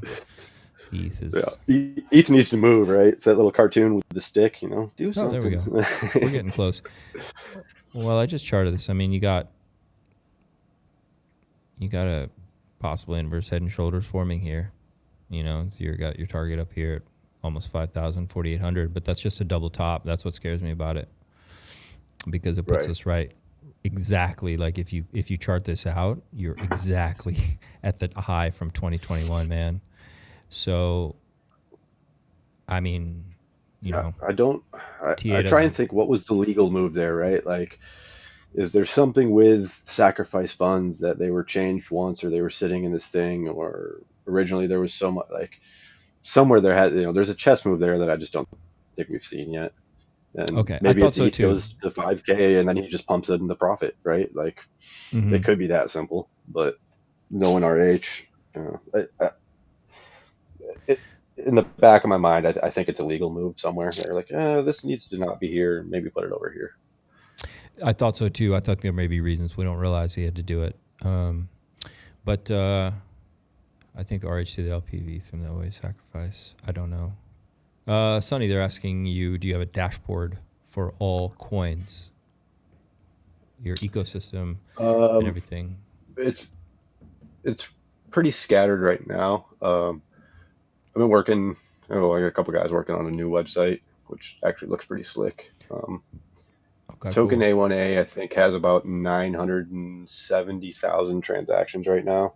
I'm going to launch the new website at 1 million transactions. Wow. And that'll be an all-in-one for everything. All the other websites will go away. Most of the TGs will converse into one. It'll just be one spot with everything. And we're working on this one really cool thing that I actually like. If you've ever looked at the World Debt Calculator, it's like this screen of just crazy numbers everywhere. But making something like that, except for it's just going to be all the coins that I've burned, like a real up-to-date live. You can just see how much of every coin has been burned. Yeah, this thing's crazy. I hate So it'll be something like that, except for the first one will be like hard, and then it'll say, you know, that'd be awesome, man. 2 million pDAI. Yeah, are you working on it right now? Yeah, you got to do it, man. That sounds like an awesome idea. Sounds great. Most of the main stuff's kind of, I mean, the information's there, right? The kids are just having fun with the graphics, and like I said, it looks pretty slick. So that should be out. 1 million transactions could be next week, could be another few days. There's only about 50,000 to go. We're doing 1 to 5 a day. That would be awesome. Very bullish on pDAI. If it pegs halfway through my bull, my bags will explode. He's saying Wolf. Oh, Aryan says he's been holding Hex in 45 cents. And that's which RH Eco coin is going to moon the hardest?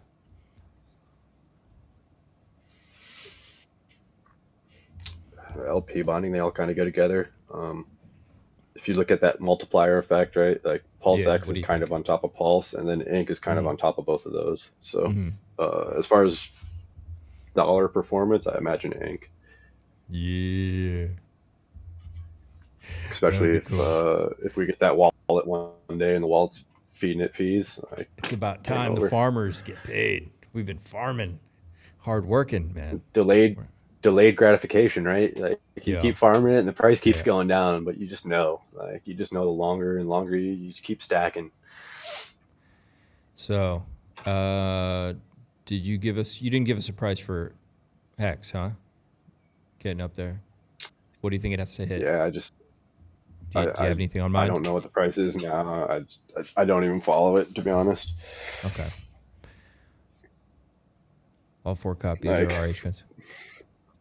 Think about how many people are in the world, right? And then we have this little tiny percentage that are in crypto, and this little tiny percentage that even know about PulseChain or Hex. And PulseChain going to take the spotlight, right? Like Hex is kind of like, it's a very niche token, and right.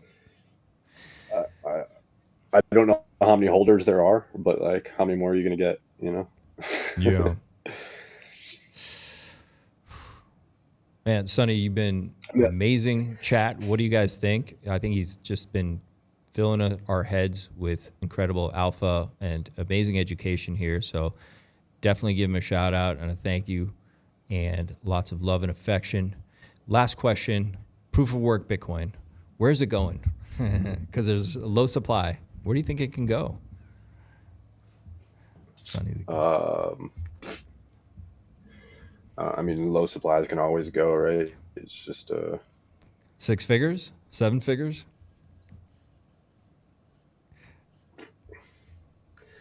demand, right? You have any idea? Have any number in your head? I don't on that. I've never been one to speculate, right? Because it's like whatever I think it is, it's usually the opposite anyway. I don't know, man. It's the first time I'm hearing your thoughts, really. It starts to get emotional, right? Like It could. if you put emotions to things, then you start selling it, and the second you have $1 million and you sell $1,000, it's the best feeling ever, except for when you sell 2,000 and then 5,000 and then the next Just thing a you number. sell their whole bag. Like just a number. How many PWBTC should we hold? At least one? Let's say someone holds one. What can they expect it to go to? 100x from here? 1000x? I would definitely hold one. If it goes to parity, then it goes to parity. If you really want to see the magic, pair it with the real BTC, right? And then when the fake one gets to the real price, you won't have much of it left. It'll all be in the real Bitcoin. And then you don't have to sell it. You just pull your LP and you have a real Bitcoin.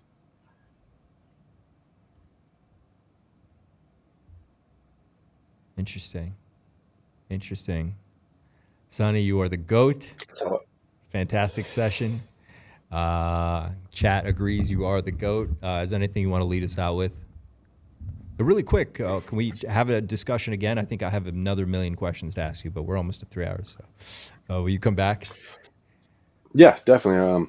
I love, just having the conversations and invoking a little bit of thought in people's heads. And, hopefully a couple of light bulbs click for people, or they just take the initiative to go and experience things. And PulseChain, if you have $10, you can go and you can make an LP and you can see these gains, right?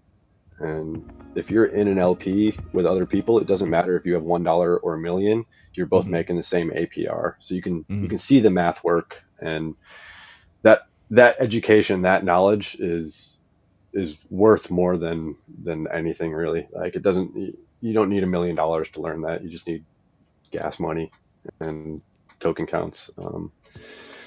The PWETH, our ETH copy, if you pair that with Pulse and the farm, there's no impermanent loss. They're 1 for 1, right? So I think it runs like a 5% APR. But if you're someone that's just holding your Pulse and you've been holding it for a year, you have 100 million of them, you could have put 50-50 in there, and now you'd have 105 million, Wow. Well, maybe we can do a deep dive, and we'll put some questions together with chat and go more and stuff about liquidity, because I feel like there's still a lot of well, where should we go? Where should we turn to learn? Should we just show up in Sunny's Pub? Because guys, I hope everybody knows there's on Telegram, you can go to Telegram Sunny's Pub. There's version 2, and there's a lot of smart people in there chatting about it. But where should we go to learn about what you're telling us right now about these pairings and what have you? It's the pub's definitely a good place if you've got questions. There's always somebody there with their opinion or an answer, But like me personally, I don't make videos. I don't really put out content. I don't, I do a couple of these streams every once in a while, but like I said, it's just not my forte. I don't want the likes. I don't want the exposure. I really just, like Coexistence Steven does some good videos where he's actually doing the things as he's learning on stream with you. And I feel like that's a really good way for a lot of people to learn, because you can watch him mess up and then see how he fixes it, and then be like, oh, okay, now I don't have to mess that up so bad, or go through each step one by one. And your stream you did with him was awesome, and I've seen some of those. I want to go back and rewatch them. But yeah, you guys, Coexistence Steven and Sunny, had a great stream together, going over a lot of this stuff in detail. Man, I had a lot to learn. Thanks so much for coming over here, hanging out with us for a little bit. SAINTwolf's Pub. Yeah. Yeah, appreciate you having me on, and yeah, we'll do it again. And this one, 3 hours, it's broad, right? We didn't even really get deep into deepness, so we can always do it again and focus on some LP plays and stuff like that. Yeah. Hanging out first time. Axis, what's up, brother? Good timing. We're just wrapping up. We were just talking about stuff. But yeah, man, definitely. We got to do it again. And thanks so much, man. Yeah. Can't wait to see you again. Cheers, brother. Love you, PulseChain. Y'all have a good one. Cheers. Good night. Bye, Chad.